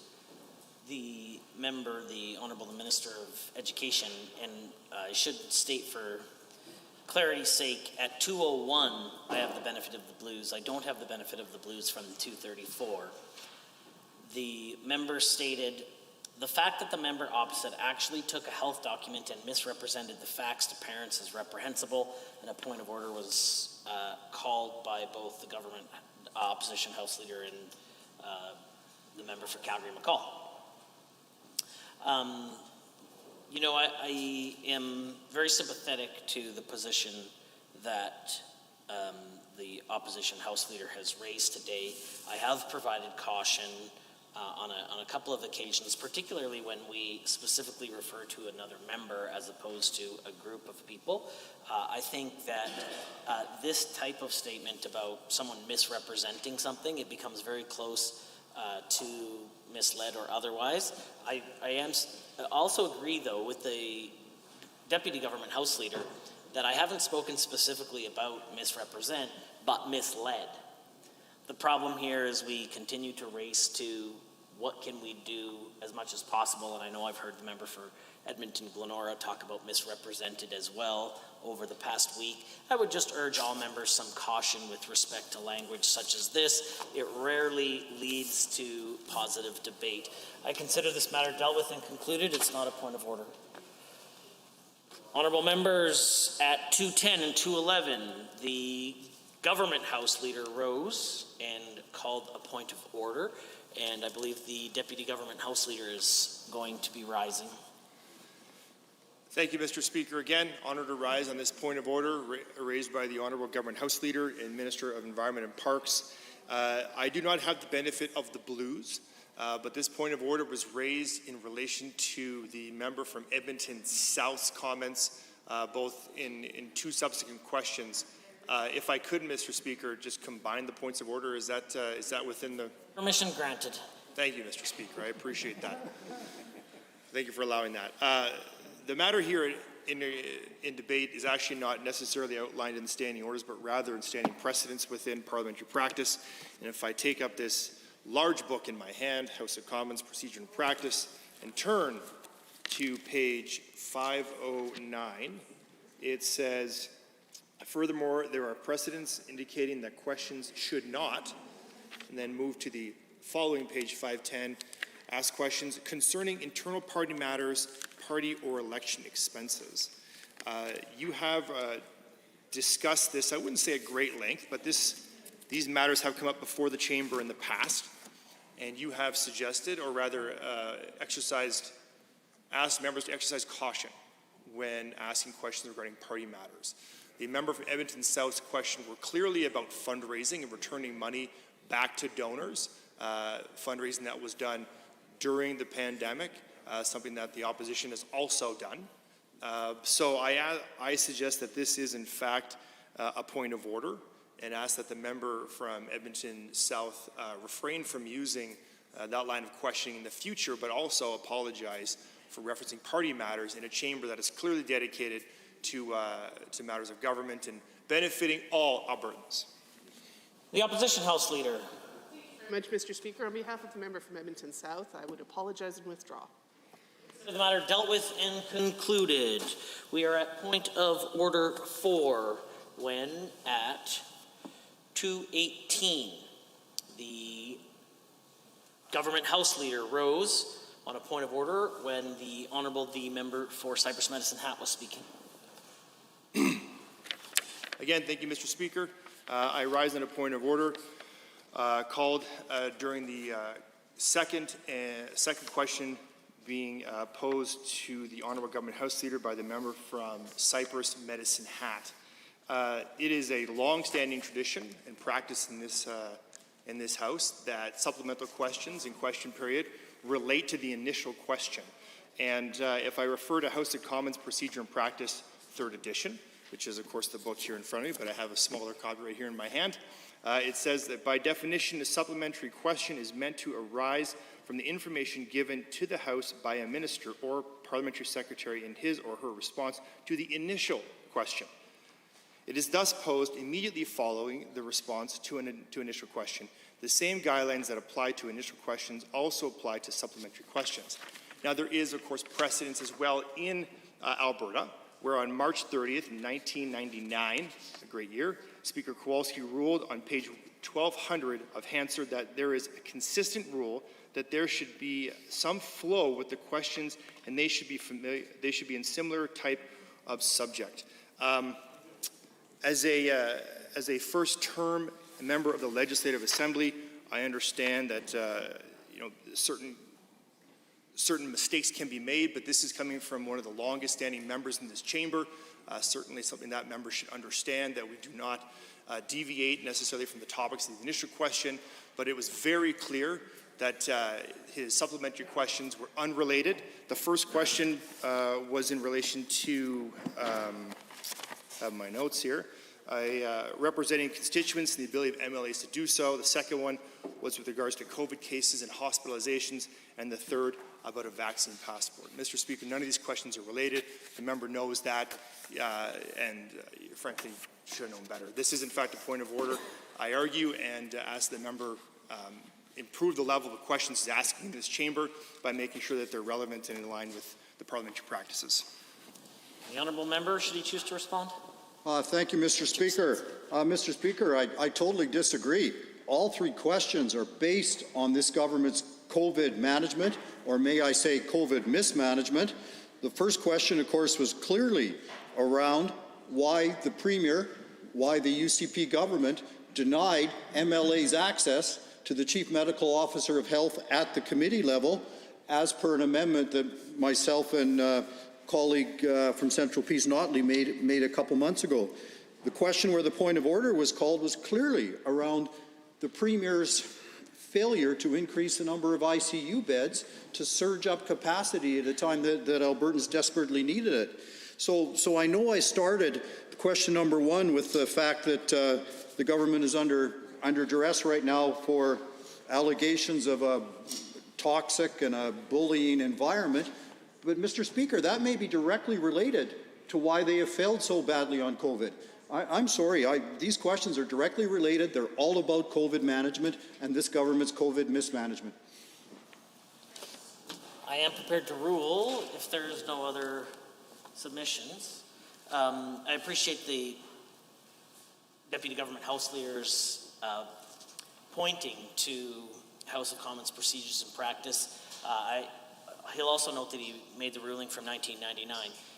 There are many subsequent rulings, including by Speaker Wanner, which have provided a significant more latitude with respect to supplemental questions. And I think, as we've heard, we have to take the honourable member at his word with respect to the theme in which his questions were. I consider this not a point of order. The matter is dealt with and concluded. We are at orders of the day, orders du jour. Government Bills and Orders for second reading. Bill 76, Captive Insurance Companies Act. Honourable Mr. Taves. The Honourable Minister of Finance. Well, thank you, Mr. Speaker. I rise to move second reading of Bill 76, the Captive Insurance Companies Act. Bill 76 lays the groundwork for allowing captive insurance in Alberta. Mr. Speaker, our primary goal with this legislation is to help address the issue of tight supply in the insurance market. The availability of insurance is scarce right now in our province and, quite frankly, around the world. Due to these availability issues, insurers are increasing prices, tightening their underwriting standards, and narrowing coverage. This has significant negative impacts for Alberta's commercial properties, businesses, as well as the insurance industry itself. As we look to grow our economy, create jobs and opportunities, we must take steps to make it easier for businesses to operate in our province. One of these important steps is to address the insurance shortfall in Alberta. Mr. Speaker, that's why our government proposed Bill 76, to enable captive insurance in the province. This will expand the insurance market with new options and in turn help business entities that are underserved in the current hard insurance market address their insurance needs. And allowing this business activity in the province means Alberta can now compete with other captive insurance jurisdictions and bring some of that business here. Before I provide an overview of the legislation, I'll explain the concept of captive insurance. A captive insurer is created and wholly owned by the company it insures. Essentially, a captive is an in-house insurance solution, usually sought when traditional insurers are unable to provide necessary coverage. Many captive owners have a mixture of captive insurance and regular market insurance covering their operations and potential liabilities. Mr. Speaker, with limited availability and volatile pricing, it's clear that the current conditions in the insurance marketplace call for a concrete solution. The Captive Insurance Companies Act represents an important step to help attract insurance capacity to the province to enhance insurance options and ultimately expand availability and lower prices in the current market and help underserved commercial entities meet their insurance needs. Mr. Speaker, British Columbia is currently the only province in Canada that allows captive insurers. Our proposed legislation was developed using best practices and lessons learned from British Columbia and from very successful U.S. captive jurisdictions such as Vermont and Delaware, and from some major offshore captive domiciles such as Bermuda and Barbados. The proposed legislation essentially provides an outline of the rules necessary for forming, operating, and dissolving a captive in Alberta. It spells out the type of captives activities that will be allowed in the province. Under proposed legislation, Alberta licensed captives will be allowed to insure risks of a single entity, for example, a company in any sector of the economy. Alberta licensed captives will also be allowed to insure members of an association, for example, an industry group or a knowledgeable client with complex insurance needs. The bill also includes requirements that will ensure captive insurance companies are conducting business according to sound financial and corporate governance principles. And in these specific areas, we'll be supplementing this legislation with regulations that are expected to come in spring of 2022. Mr. Speaker, it's important to highlight that the bill specifically requires a captive insurance company to be physically located in Alberta. This provision supports government's commitment to enhance insurance capacity in the province as outlined in the 2021 to 2024 Alberta Fiscal Plan. And it adds to broader initiatives that support and grow Alberta's financial services and financial technology sector. Therefore, Mr. Speaker, requiring captives to be physically situated in Alberta will help diversify the economy and stimulate job creation in sophisticated finance and insurance positions.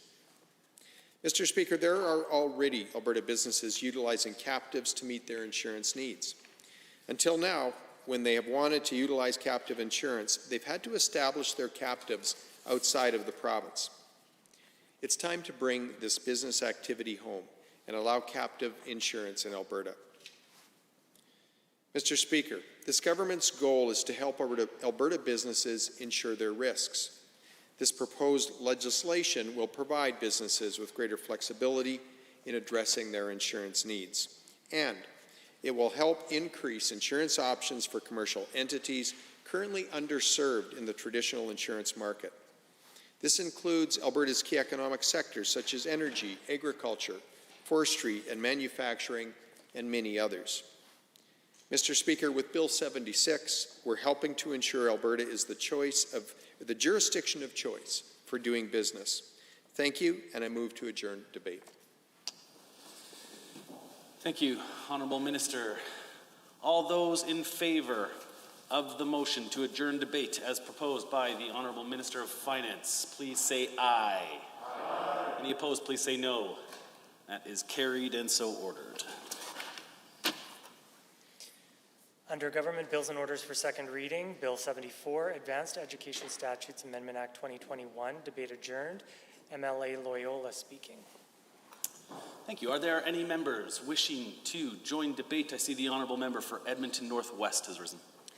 Well, thank you, Mr. Speaker, and I appreciate the opportunity to speak to Bill 74, Advanced Education Statutes Amendment Act. And if this somehow seems like a bit of deja vu, of course, we did have an advanced education bill that was passed in the legislature here in June, which was heading down the same path, largely. And so I think that what we see in Bill 74 here today is some of the changes that were needed from that original bill that we passed in June, some changes that the official opposition brought forward, and we, in consultation with apprenticeship programs and post-secondary institutions across the province. And so in that regard, I mean, it's, of course, we are always looking to improve legislation, but also to improve efficiency. And so I would suggest to you, Mr. Speaker, that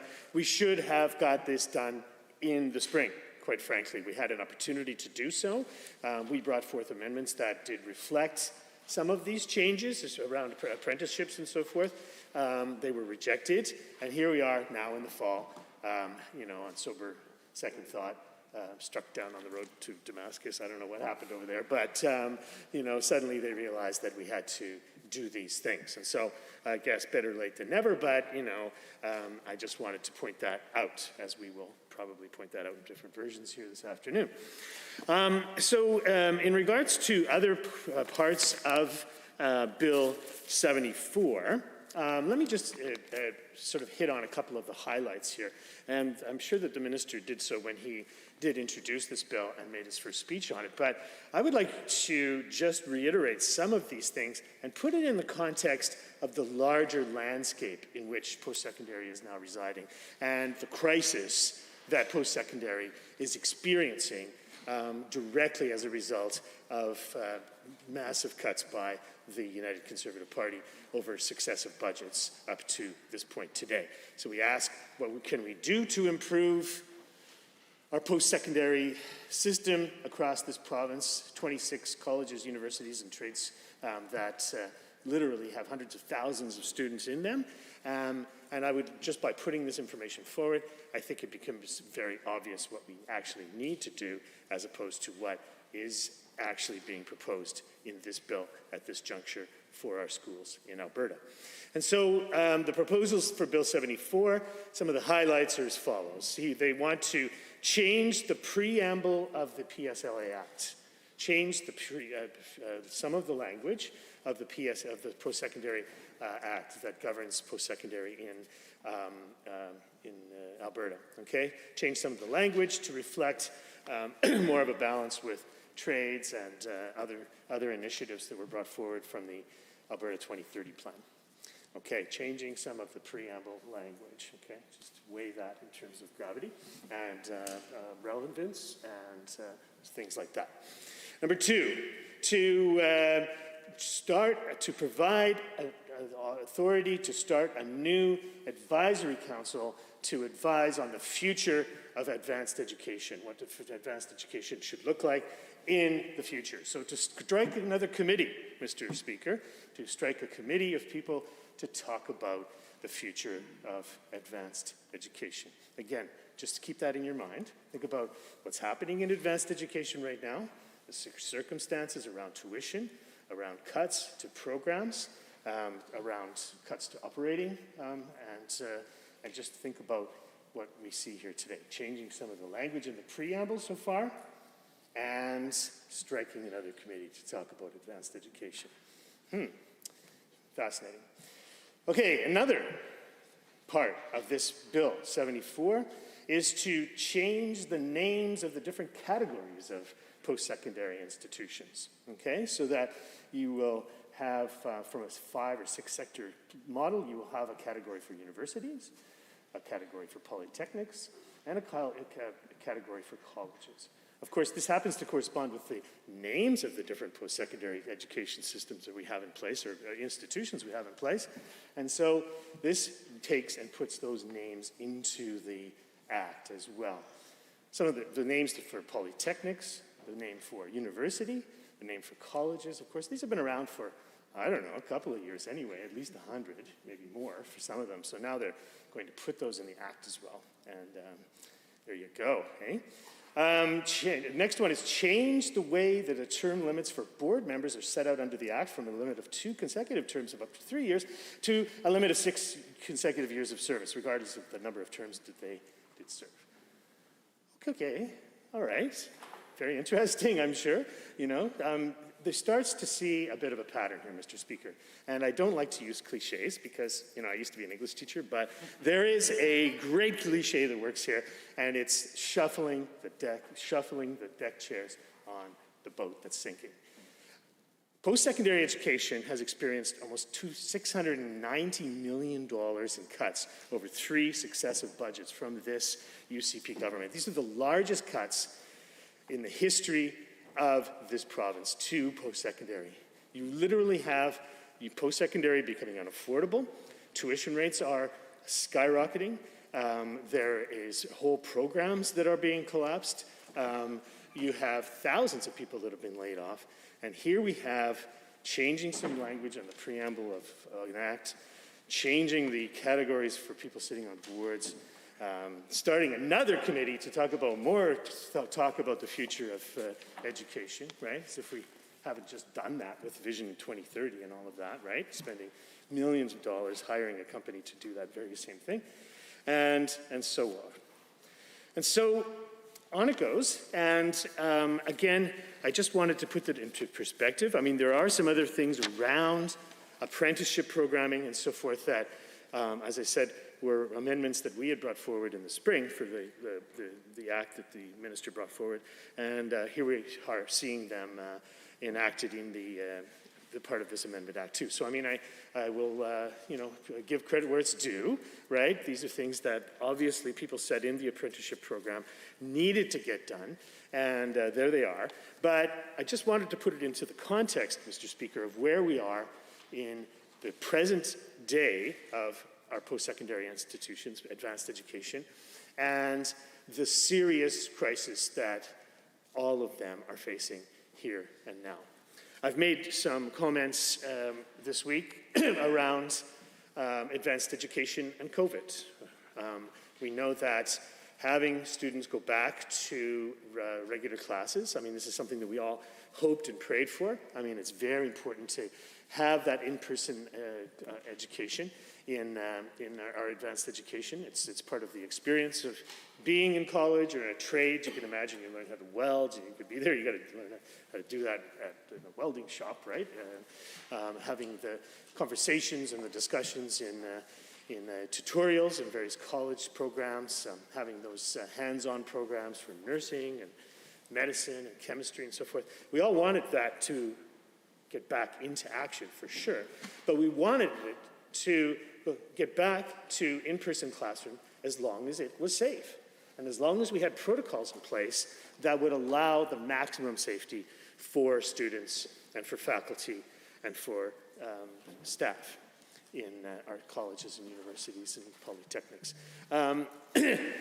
It's all about mitigating risk. I mean, we've all read a tremendous amount and experienced on a personal basis a tremendous amount about COVID. And, every time we step out, as we are here today in this room, we are experiencing a level of risk that we mitigate through social distancing, through masks, through vaccine passports, right, which we sorely need as a good example setting for the rest of the province right here in this chamber, right? People always look to this chamber. There's TV cameras, as you can see, right? People look and they report on what happens here because it's a place of leadership. Having the vaccine passport system in place as a model and as an example of what people should be doing in the rest of the province, I think is a fundamental responsibility for us here. That's an aside to this bill, but I mean, think about it as we all drive home this afternoon. Think about just how much you are meant to be a role model and a leader in regards to not just individual bills and motions here in this House, but in regards to modeling the behavior that we want the rest of the population to use in the province. Vaccine passports, absolutely necessary. Let's make sure that we actually make it happen here in this chamber next week. In post-secondary, they need some version of that as well. And of course, what happened, instead of having a provincial standard of how they can mitigate risk in our post-secondary institutions, instead they put out a series of exceptions and allowed each of the 26 colleges, universities, polytechnics, and whatnot to build their own systems to mitigate risk. And so, I mean, of course, colleges and universities, polytechnics, and trade schools, they're going to look for a high standard by which they can achieve that goal, but they look to the province to provide that example by which they can then teach and to replicate that in their institution. And again, instead of doing that, They've left it up to individual colleges, universities, and trades to set up their own systems. It's a problem, quite frankly, because you're not just looking at 26 different sets of rules and so forth, where you can quite often have, say for example in Calgary, where you have multiple institutions and different people working in those institutions and perhaps moving from one to another, teaching at the University of Calgary, teaching at the Mount Royal University, right? Working at SAIT and working in Bow Valley College, right? You see a lot of that fluidity between instructors picking up jobs in different places. Each one of those places they go to, they have different rules about COVID mitigation. Wouldn't it be much more reasonable and logical to make sure that we set a provincial standard for post-secondary institutions and to make sure that we fund that COVID mitigation so that they can actually achieve that goal? I was at Mount Royal University last week, and again, many of you have been to the campus, I'm sure, right? It's dozens of buildings, hundreds of entrances and exits, and they set up, okay, where people are meant to have a double vax and to have some kind of proof of that, right? I've got my handy-dandy one that I cut out of a piece of paper for a photocopier because this is all that this government was capable of producing for so long. I mean, I know that there's a QR code now, but can you imagine a couple weeks ago and you try to go to fly to New York and you show them this piece of paper, right? They would laugh you out of the airport and send you back from where you came from, right? It's absolutely ridiculous. So anyway, so Mount Royal's dealing with dozens of buildings and hundreds of doors, and there's no way by which to police this vaccine passport system that they put into place. Get into the classroom, right? Same thing. It's still the same size of classrooms, right? They're very large, right? And if someone is identifying that they are COVID positive, there's no way by which the instructor can get that information to the rest of the class, right? So I'm the teacher, honorable member from Castletown, student, okay? You'll be the teacher, I'll be the student. And I say, listen, I've tested COVID positive, right? You're in a class of 30, 40 people, right? You have no means by which to say, okay, all of these people, to tell them, to warn them that there's someone who's COVID positive in your classroom. I am supposed to, as a student, put on some website or some chat sheet that, like, hey, I'm COVID positive, just to let you know in case you're in any of my classes. Who is going to necessarily do that, right? It's completely full of holes, right? We could have mitigated each of these problems. We could have solved each of these problems if there was a provincial standard for COVID for post-secondary education here in the province of Alberta. So why am I saying this, Mr. Speaker? Is because here we are with advanced education legislation, right? Tinkering around the edges of changing the language on the preamble and setting up another committee to talk about more things about the future of education, just like we did already 2 or 3 times, when we have an immediate crisis that we need to deal with right now that we could have helped to solve that problem by using legislation in the House. So I consider that to be a wasted opportunity. I consider that to be not facing squarely the problem that is before us all in post-secondary, right here, right now. And the problem, quite frankly, it stems, Mr. Speaker, from a significant cut to post-secondary budgets across this province over 3 successive budgets. More than $690 million taken out of the system across this province for our 26 colleges and universities. Thank you, Honourable Member. Are there any members wishing to join debate? I see the Honourable Member for Edmonton Manning has risen. Well, thank you, Mr. Speaker. It's an honour to rise. I have not had the opportunity, obviously, to speak to Bill 74. But it's been an interesting week, I would say, so far when it comes to looking at legislation that's been introduced in the House. We clearly heard from the government on Monday that the legislation that was going to be brought forward and the reason that the decision was made to be here and to do those things was because these pieces of legislation were going to help create jobs, they were going to help drive the economy, they were going to focus on moving Alberta forward. Now, what we've seen so far this week is really not a lot related to creating jobs. What we've seen is pieces of legislation that have to do with insurance caps for companies. We have seen Arts Profession Recognitions Act. We've seen this piece of legislation currently, Bill 74, Advanced Education Statutes Act, labor mobility.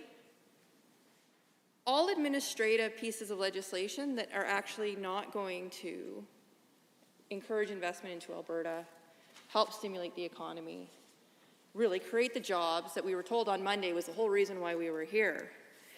In fact, what I think we've actually seen is a whole bunch of housekeeping legislations that, if a job was to be created, would be created for the minister's friends because it'll be the minister's advisory council. So maybe we'll get a couple jobs out of this. There'll be some people who will get appointed to a lovely advisory committee, and they'll get compensated by this government for their travel expenses, for their dining expenses, all to sit down to talk about the future of advanced education. Well, I think there's a lot of people in this province that can tell you that the future of advanced education is very, very concerning. I don't think it takes an advisory group for higher education and skills to be able to tell the minister what people have been telling him for the last 2.5 years about what is concerning about the future of advanced education in this province. And we know what those concerns are. All we have to do is look at the cuts to the institutions that currently exist in this province. And I'd like to focus on a few because, again, in listening to our premier this week, he kept talking about the success of the agriculture industry and the amount of GDP that it created and the commodity prices and all of these things. And you can obviously tell it's bothered me a little bit. I brought it up more than once this week. But yet what we've seen is if you look at the University of Calgary, we saw in 2019 and 2020 the base operating grants were $446 million. Cut in 2020 to 2021, 419, and then in 2021, 22, 394. So averaging at about 6% cuts in operating costs. What we know is the University of Calgary is the only university in Alberta that currently runs a veterinary program, which we have a shortage of, which we need more vets in the province. And yet we see a decrease in operating costs, and we see nothing about spaces and supporting spaces in post-secondary at U of C. We could also talk about Olds College, which I'm sure many of you are familiar with. Olds College is one of our best institutions when it comes to agriculture and innovation and agri-tech and the future of agriculture. Operating budget, $30 million, cut in 2021, 27, down to 27, and then from 27 down to 26, averaging 7% in 2021, cut to Olds College, and then in 21 to 2022, a 4% cut. So what I don't understand is we see cuts across the board. I mean, the averaging, when I look at the numbers, it averages between a 4% cut with the highest being a 7% cut to these post-secondary institutions. So obviously the government's made a decision and said, well, we don't have money to be supporting our students, to be supporting these post-secondary institutions, and to make sure they have the operating budget. Oh, Keanu College actually got a 10% reduction. That's huge. But yet, at the same time, what we see is the minister introducing a piece of legislation that is going to create an advisory council on higher education skills. And that council will be able to get reimbursed. There'll be money spent on that council. I guess my question would be, is payments for travel, living, which I'm curious as to why people need living expenses when they're on an advisory panel, but I guess we'll see how often they're meeting. Other expenses, and of course, if they're doing this as their duty, and then a type of eligible payments for reimbursement, so an honorarium potentially. So I struggle when we talk about fiscal conservatism in this place, and we look at cuts in budgets all the time. Here's the cut, here's the cut. We're gonna cut this area because we've got to be fiscally conservative, we've got to do all the things. And yet, every opportunity that this government has, and every piece of legislation almost, there's an ability to spend money on panels, on reports, on war rooms, and investigations into, you know, the left and how they're impacting oil and gas, which still we have not come up with an actual fact in that report. Millions of dollars being spent on those things. And now the job creation strategy is to create more advisory panels so that more friends can get more jobs and get reimbursed. All while cutting expenses to post-secondary. So it baffles me, and I guess I would love to see the terms of reference for this panel, and why it is, and in fact, actually, not only the terms of reference, but who the membership will be, because I really, really hope we're going to have students on it. Because if anybody's going to tell us how their post-secondary education is being impacted, and what these cuts have meant in operating costs, and the different changes that are being made, I would hope students get to have a voice. Because ultimately, they're the ones that this piece of legislation is supposed to support and serve. Now, as my honorable colleague mentioned, you know, there's some other things in here which very clearly are housekeeping pieces of legislation, and things that, you know, were actually recommended to the government by the opposition while we were here last time, talking about a similar piece of legislation when it came to advanced education. And so, you know, we're glad to see that in hindsight and in reflection, the government was willing to put aside the fact that the opposition made a recommendation that made sense and decided to actually implement it. What I would like and hope to see as we move forward is that maybe not having to have to bring a second piece of legislation back into the House to fix the things that were brought up by the opposition, and maybe we could just accept some amendments by the opposition, or the government could, would get us a little bit farther, and we wouldn't have to keep doing housekeeping pieces of legislation, because there continues to be a theme, and there has been over the last couple sessions that we've been here, where recommendations are made, pieces of legislation pass, because obviously the opposition is not the majority. And then the next time we come back, they got to fix it again. And there's another piece of legislation that comes in. Similar to the red tape pieces of legislation, where it feels like a section gets fixed and then red tape comes back in and they fix another section of the same section that we fixed the last time we were here. Because they realize, the government has, that sometimes when you fix sections, it impacts a whole bunch of other sections, which then means you have to fix those sections.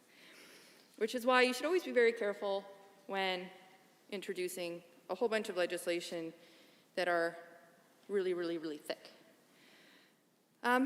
Now, as we talk about post-secondary and as we move forward with this piece of legislation, I guess my question to the minister would be, is as you're designing your budget, because we're hitting budget season, it's budget consultation time.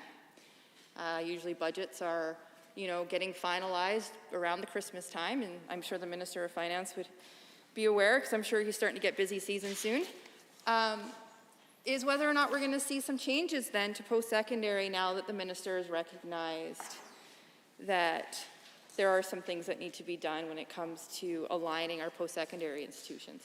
Will some of this money that has been cut historically be put back to help support the very post-secondary institutions that this is going to impact.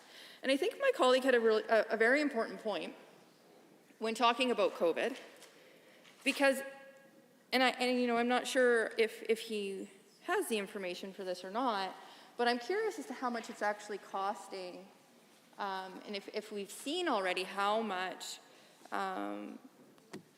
cost is being put on post-secondary institutions when it comes to implementing the COVID requirements. I see an intervention. Intervention? Is that what we're supposed to say? I don't know. Well, yeah, I think it's important to be able to cost these things. And so what we did, and I haven't really mentioned it, but we went through a thought process where we looked at other jurisdictions that have given money. So Ontario, for example, has given money for COVID mitigation for their post-secondaries and have really looked after their post-secondaries in a much more thorough way anyway. And so based on the monies that they had put forward and then dividing by 4, because they're about 4 times bigger than us, I think, it would be about $25 million, okay? So this is mitigation such as contact tracing, right? And so forth, and spacing and cleaning and all of those things. And so, I mean, it's not cheap, but it's not insurmountable. Let's not forget that post-secondary is probably one of the best assets we have to transition to our economy to a more diversification and to create, education for individuals. Hey, the sad. There's a discrepancy between yours and mine. Thank you. We're still a learning process, I feel, in this whole intervention, whatever we're calling them. Intervention? Go ahead. Sure. Okay, that's what we're calling it. I'm just going to give way whenever someone stands. There we go. Absolutely. So thank you. I mean, and I think those are important things.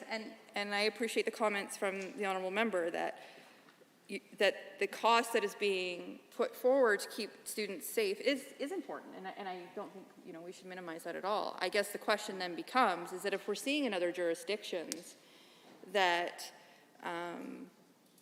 the provinces are stepping up and helping post-secondary institutions with those additional costs, it would be something that I would encourage the minister to look at, and I would encourage the minister to maybe follow the lead of some of his other colleagues in other provinces. I think there might be some provinces that he may even agree with on a political spectrum that he might want to just follow the lead. And it doesn't always have to be a province that is not necessarily always aligned with the government's beliefs. Now, the other piece I want to speak of really quickly is that we see an amendment here around skilled trades and apprenticeship education, which I also find interesting. Oh, I'll give way. Thank you, member. I do appreciate that. I know you were just starting a section. I was hoping to jump in before you got that. I always appreciate the approach this member takes to some of these arguments. I have a son who is here in Edmonton going to the U of A. In the engineering program, and I wonder if she would care to talk about her views on, at least in the engineering program, and this is not definitive, but it is my understanding that the first year is extremely hard, intentionally, to weed out approximately 30 to 35% of those students. At this point, I don't know if they have a way of capturing those students, but again, in terms of trying to make that financial model for universities more effective, I would ask the member if she has any thoughts on how do we capture those 30% of students that may not have fit under that program. Is there a way to capture them so they don't just leave the post-secondary? I think, well, that's a great question. And I, won't say I'm an expert in post-secondary education. I mean, and I'm not going to make the assumption, but there has to be tracking between, if you're doing a bachelor's of science and then where you're moving into. And, I can think about even when I did my first year of post-secondary and was moving into social work, there is a percentage of people that just decide this isn't for me. But I think what we need to look at is how do we look at the programs and the classes that are being taken in that first year and making sure that they're transferable to another area, right? So if you're in sciences, you got to make sure that the science courses are being able to be used in another science field. Now, it's interesting though, because I was actually going to start talking about skilled trades and apprenticeships, so I feel like you're reading my speaking note. But what I'm interested in and what I'm curious about is that I'll give way again. Just get Thank going. you, Member. I know that in your career you worked heavily with high-risk youth, and they struggled and had many barriers when it came to accessing post-secondary. And so I'm curious if you could maybe expand a little bit on what the impacts of this legislation and lack of support from this government has on those kids. We often talk about challenges in this House, but you have that firsthand direct experience when working with high-risk youth, and you saw the struggles that they faced just to get up every day, never mind, actively participate in a post-secondary education. And so I think you have a really, really unique insight into the importance of post-secondary and the importance of it being accessible and available to all students in this province. And so I would love to hear some of that firsthand experience, and thank you very much. Well, thank you, Member. Yeah, I mean, there's a lot of struggle, I would say, when it comes to working with children in children's services, and I mean, the youth that I worked with were high-risk youth. A lot of them were looking at how to finish even high school at that point, and some of them were going to some of the charter schools in the city, some were doing homeschooling, some were doing a variety of different hybrid models. But I think the major focus of that is that to encourage youth that are part of children's services is to, one, make sure they have access to those education programs, but also making sure they have access to the Learner's Benefit Program, so that when they do move out of high school and are looking at going to post-secondary, that post-secondary funding is available. Now, I believe, last budget, that was cut. And so the concern with that cut of funding and the deduction of that is that it creates substantial barriers, because some of the youth that I worked with, it just took a little bit longer. I had a really great youth that I worked with who graduated high school at 21 because it just took her a little bit longer. But she graduated, and then she's now becoming she is a child and youth care worker. And then in saying that, I realized that was like a long time ago that I worked with her, and she's probably a lot older than that now.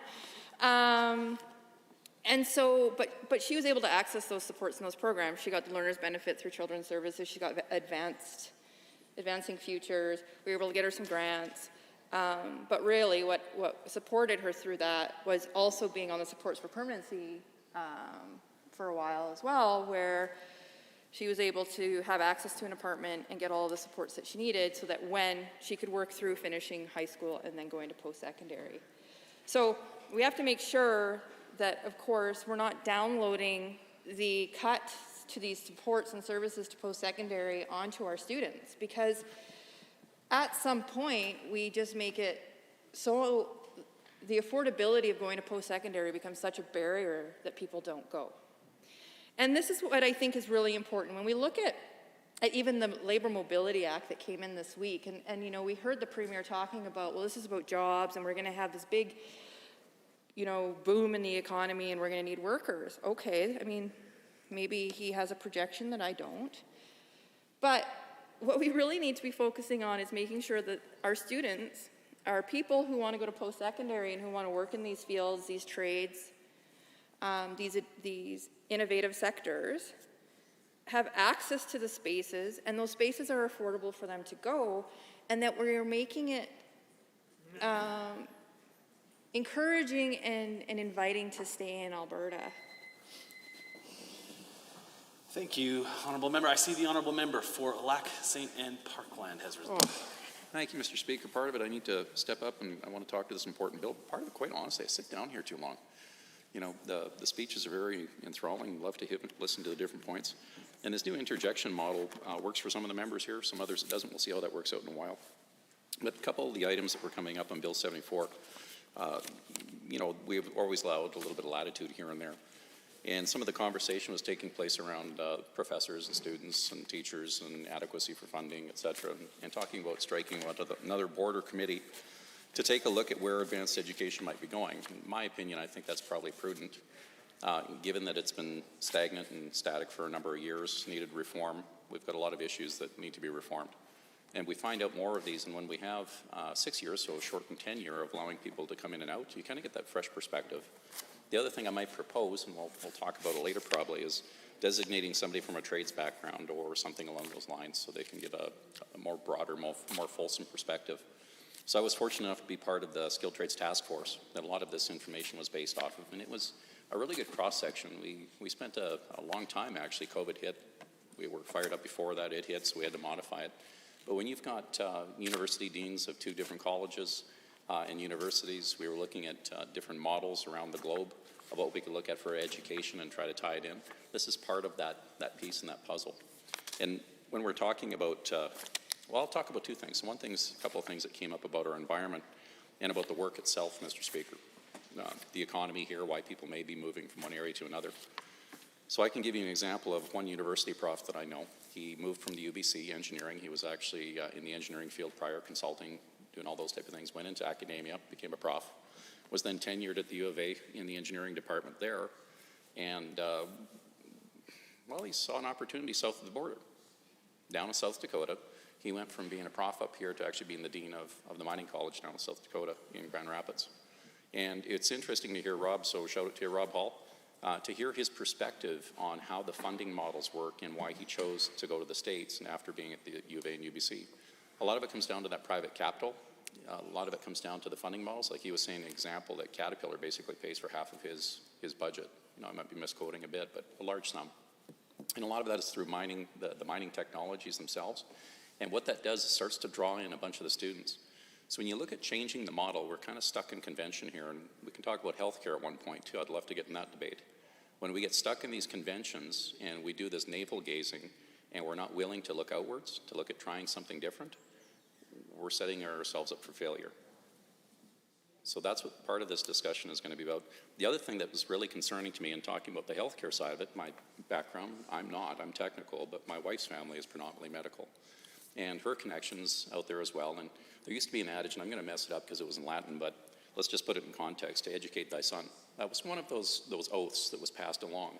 So when you have a family that's involved in that they would typically take other folks from those families and educate them, whether it went back to the days of antiquity or whether it was a master craftsman or a tradesperson. Medicine was the same.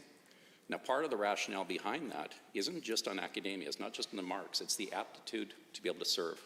It's also the characteristics of those individuals that are more inclined to that field. We all see that. We've all chosen different paths, personality types or otherwise, but there's kind of that brotherhood or that fraternity.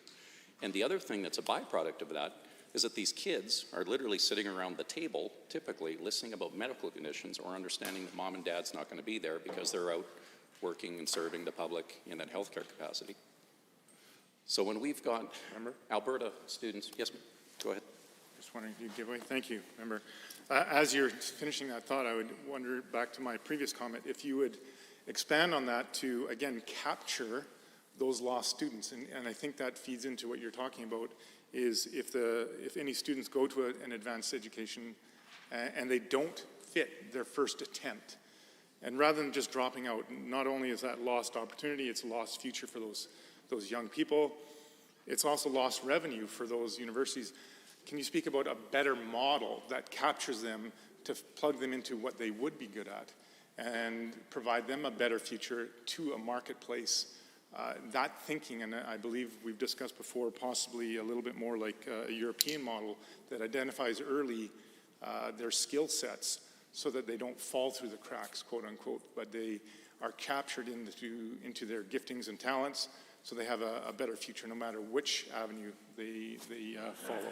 Thank you. Absolutely. So I appreciate that. Now, before I jump into the capture item, if you don't mind, member from Lethbridge, appreciate that. I'll just finish that last thought. So when you've got students that are very much acclimated to that environment, they've been brought up in medical families, and these same students are not accepted to our current universities as doctors to get into that program. They, for some reason, aren't, whether they took something else or considered wasting less time by going to another country. Now, a Commonwealth country, and I'll use the example of this, 2 students that I know that are now graduating young docs went over to Australia, can't get back into our system to serve back in the Edmonton area. So when we've got a problem with our healthcare system, where we can't get enough trained people into it, and we've got these artificial trade barriers between provinces, let alone Commonwealth nations of practice, you have an actual Albertan leaving here to go to another country and can't get back into it. It's more than just capturing the ones that may not make the cut along those lines. But when we start looking at those other models, to the member's great point on this, on the European models or some of the Germanic ones that seem to make more sense, it was breaking down barriers. North America had an artificial barrier put in place, and it was honestly a mind block of apprenticeship learning. When you look at most medicine, they're practicing. They're interns. It's the same type of model. But as soon as you put it to that different context, it's almost like it's a dirty word. Engineering jumped ahead a bit, and they had the cooperative student programs, those things. And I would argue from seeing the products of that, it's more holistic. So if we can reverse the shot clock a bit, if you can start getting these streams where they're getting exposed, not just to trades or academia, during that grade 7 period, where you can start looking at that, that's when you get the most bang for your buck. You have more well-rounded students that have those different exposures and experiences that can work together and also have an ability to find different latitudes. Yes, sir. And thank you for giving way again. I think if you tie that back to the Bill 74 and that advisory council, then this would be an opportune time to take that council to continue that strategic thinking, not only expand it for advanced education as it's meant for, but it could begin to change the fashion for earlier education in our high schools and our middle schools, and maybe leading potentially down to our elementary schools. And again, if you could tie that thinking into what this bill is actually trying to do, that would be great. Yeah, I appreciate that, member. And with that, it's almost like it's an economical conduit, if you would. So academia currently, and the folks on the other side can correct me if I'm wrong, kind of acts like little islands between these universities. And you want that academic freedom, absolutely. You want to offer those courses. But when they're kind of lily pads in the middle of nowhere, or you're taking, I'm going to butcher this a bit, macrame and weaving, versus something that's we're trying to grow an economy into or emerging market, you have to have that strategic focus. And with these different boards, that's what it can afford. It's not only that they can give you different skill sets and attributes, but by refreshing it, you're always getting that continuity, that new look on the markets. And that's where this, I believe, this bill, Bill 74, the Advanced Education Status Amendments Act, helps out. So with that, I don't want to run too much of the shot clock. I know others want to speak to it. But again, one, to give that perspective of other folks within the system that either had the attributes that weren't accepted and that were stymied in our current system that's not allowing people, educated doctors, to be where we need them right now. And that has a cascading effect on our overall health, our relaunch, and honestly, how we're living our daily lives right now. Thank you. Thank you, Honourable Member. Are there any other members wishing to join debate? I see the Honourable Member for Edmonton West Henday has risen. Well, thank you, Mr. Speaker. It's an honor to rise this afternoon to speak to Bill 74, Advanced Education Status Amendment Act. And I have appreciated the conversation that we've heard so far, not only today, but I had the opportunity to hear some of the comments yesterday from the previous Minister of Advanced Education, as well as the current Minister of Advanced Education. And, I have to be honest, when we have a mover of a bill or a minister that brings forward bills, to see the comments to hear the comments that I heard yesterday, I was hopeful for more, to be honest, Mr. Speaker. We saw the minister spend about 3/4, maybe even 7/8 of the minister's time talking about the Vision 2030 piece that his ministry has been undertaking, or his department has been undertaking. Spent a lot of time talking about that, and within the last, couple minutes, we heard how that vision and that consultation process reflects and has advised how we got to Bill 74, the Advanced Education Status Amendment Act. And again, I was hopeful that we'd hear more, because there is a lot happening within this legislation, primarily in terms of the administration of some of these programs and institutions, and the framework for how these programs will be administered. And so I'm a little concerned that we haven't heard enough from the minister about some of the changes that we're seeing here. I know that the minister commented on the fact that in his view, and in the view of the people that he had consulted with, that Campus Alberta wasn't an effective program, and what we're seeing through Bill 74 is essentially Campus Alberta 2.0, I believe, is what the minister called part of what we're seeing changed here. And so I would be very interested to hear specifically what issues the minister found through Campus Alberta, and I'm not arguing whether it did work, if that process was working or wasn't working, but I think it's important that if a minister is reflecting on something within his department that is or isn't working, that it's important we hear why or why not. And so we see these changes before us, some substantial changes, I would say.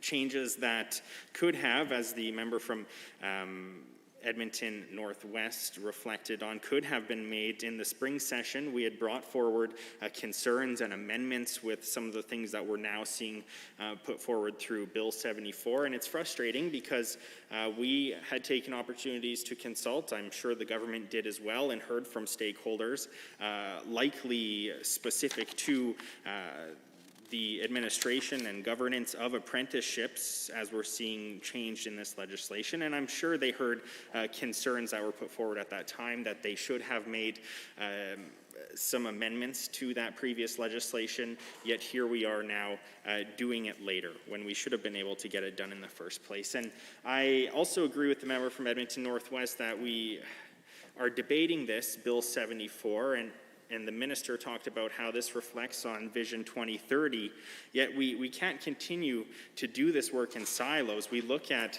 some of the ideas that were coming out of Vision 2030 and building skills for jobs, as the title of that, of course. Some of the key pillars of it, one being improve access and student experience. Mr. Speaker, you have to imagine my concern to hear that it's very important to this minister to improve access, as we see in Pillar 1.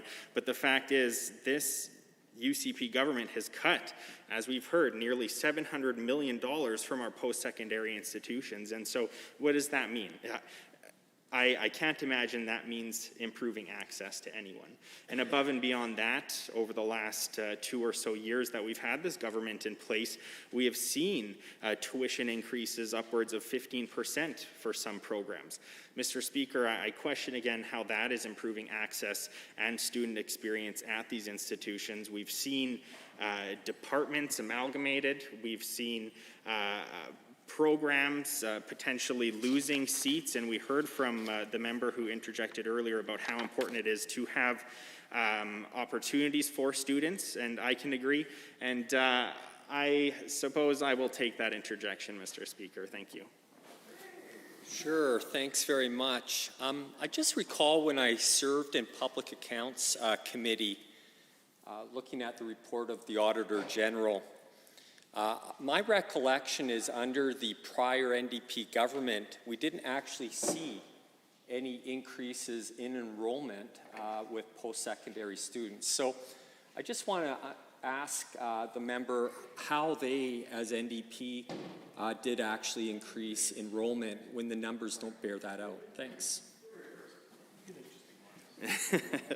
Well, thank you very much, and I appreciate that interjection. I think that with anything, that it's likely some fluctuation, but there was definitely increases in enrollment in certain programs. But I can't imagine that the member that we just heard from is actually arguing that while cutting $700 million from post-secondary institutions is actually the right decision, especially because, first of all, these actions were taken before we even had the minister put forward this idea of Alberta 2030. And so I don't believe that proper consultations were done in the first place, whether it was with industry stakeholders, whether it was with institutions and staff, whether it was with the students that we are, through Pillar 1 here, trying to improve access and experience for. And so it's deeply concerning that we have had a report written that costed several millions of dollars. I will also take this interjection. Thank you, Mr. Speaker. Thank you to the honourable member. I know as I sit and listen to you, there's a theme that I'm hearing from you, and the lack of consultation. And I know that you take great pride in the ability that you have in consulting with individuals. And I'm curious what you've heard from students about what the reality is right now living in Alberta. What kind of costs they're being impacted with. I know that you have a lot of young people that you engage with on a regular basis, and you know, those that are in post-secondary right now, what is their reality? I hear you talk about the lack of consultation from this government, and so I'm eager to hear from you, knowing that you do extensive consultation within your community and within people across the province, to be quite honest. And so hearing firsthand from you what those conversations are like, hearing what the real impacts from students are, would be really valuable to this debate. Thank you. Well, thank you very much, Mr. Speaker, for that interjection, and most definitely, and not only from people that we've had the opportunity in our communities to talk to, as they have been absolutely devastated by these increases in tuitions, many of them, of course, already being partway through their studies, potentially from outside of the city, and having to pay for housing costs, pay for food expenses, of course, also have to pay for insurance, which this government is not willing to take any real action to lower those costs. And on top of all of that, now halfway through their degree or their diploma or certification process, they're being told that these increases are going to be happening what appears to be indefinitely under this government. And even further, Mr. Speaker, is the fact that the interest that they're having to pay for is going to cost even more under this UCP government. And so it continues to be frustrating. But even in my own experiences, the idea of when I first attended NAIT for radio, television, arts, there is a practicum component at the end of that two-year process. And I'm always concerned when we are talking and reflecting on how changes within legislation are going to affect programs like that. And even further, when I returned for my apprenticeship as an electrician, of course there is an upfront cost, but you actually have that paid back at the end if you pass that program, if you complete that program.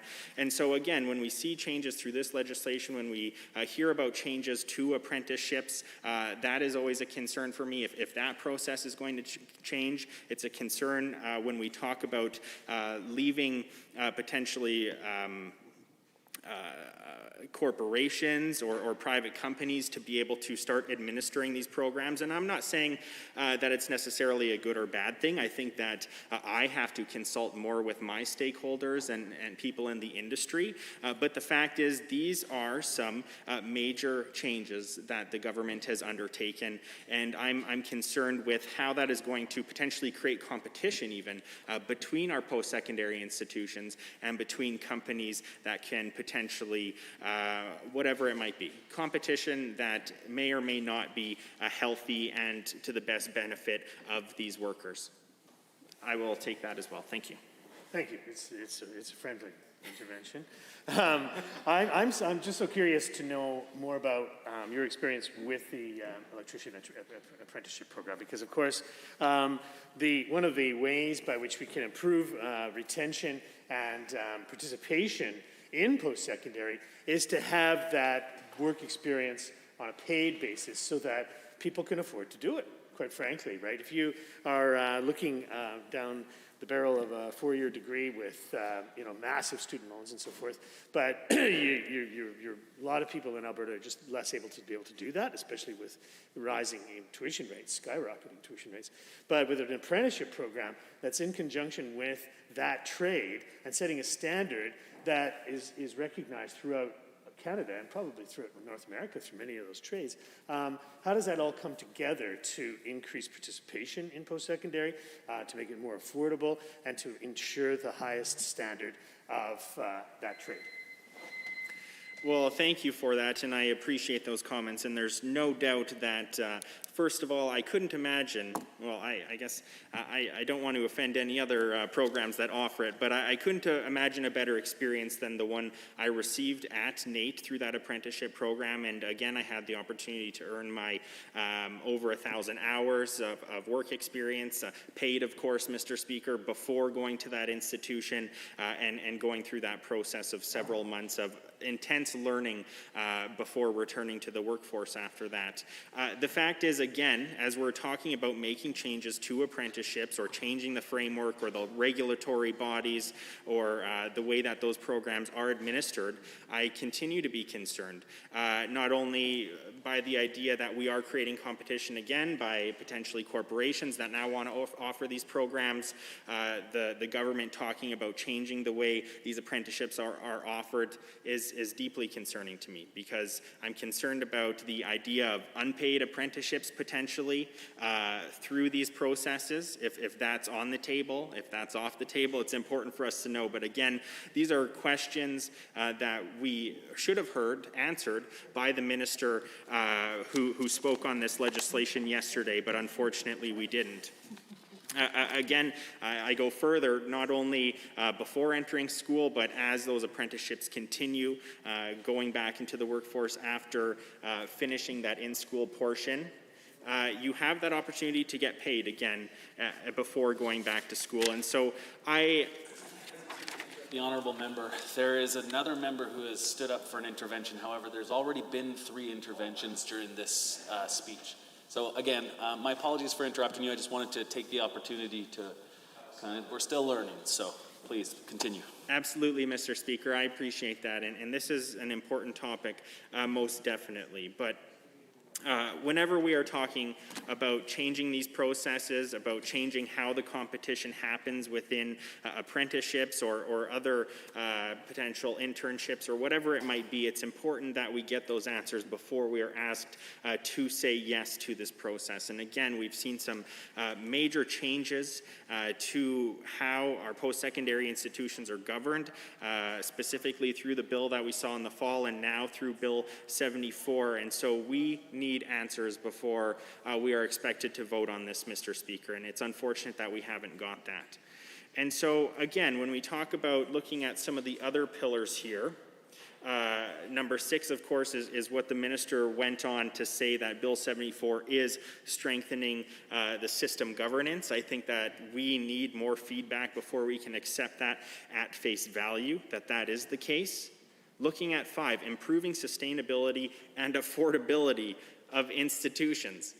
Everything that this government has done thus far within advanced education has been the opposite of improving sustainability. Increasing tuition for students is not improving sustainability, at least in terms of ensuring that students are going to go to these institutions.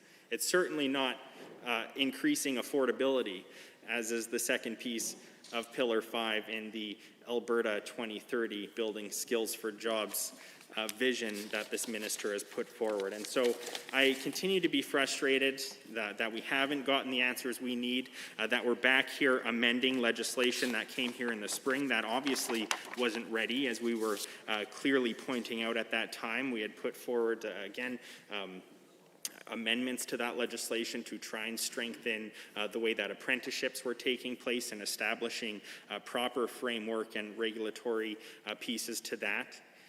And so there's many questions that we continue to have about Bill 74.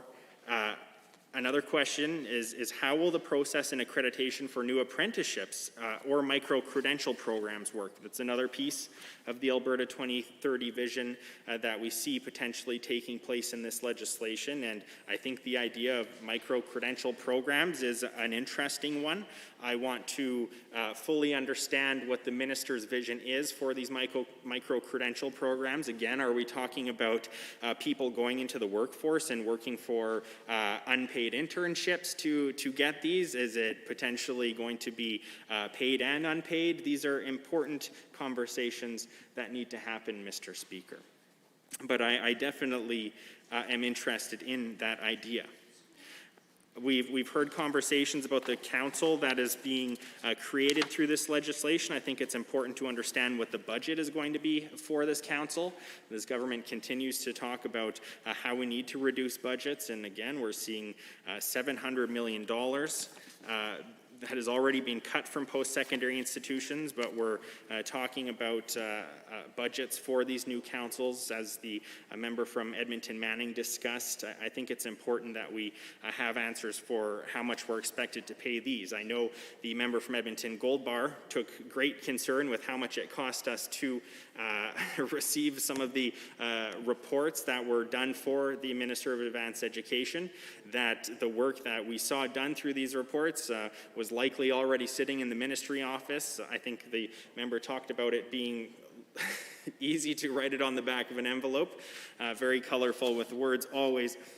But the fact is, did we get what we paid for through these consultations is another important piece, and is what we're seeing in Bill 74 truly reflective of what we expect of our government when it comes to supporting our post-secondary institutions.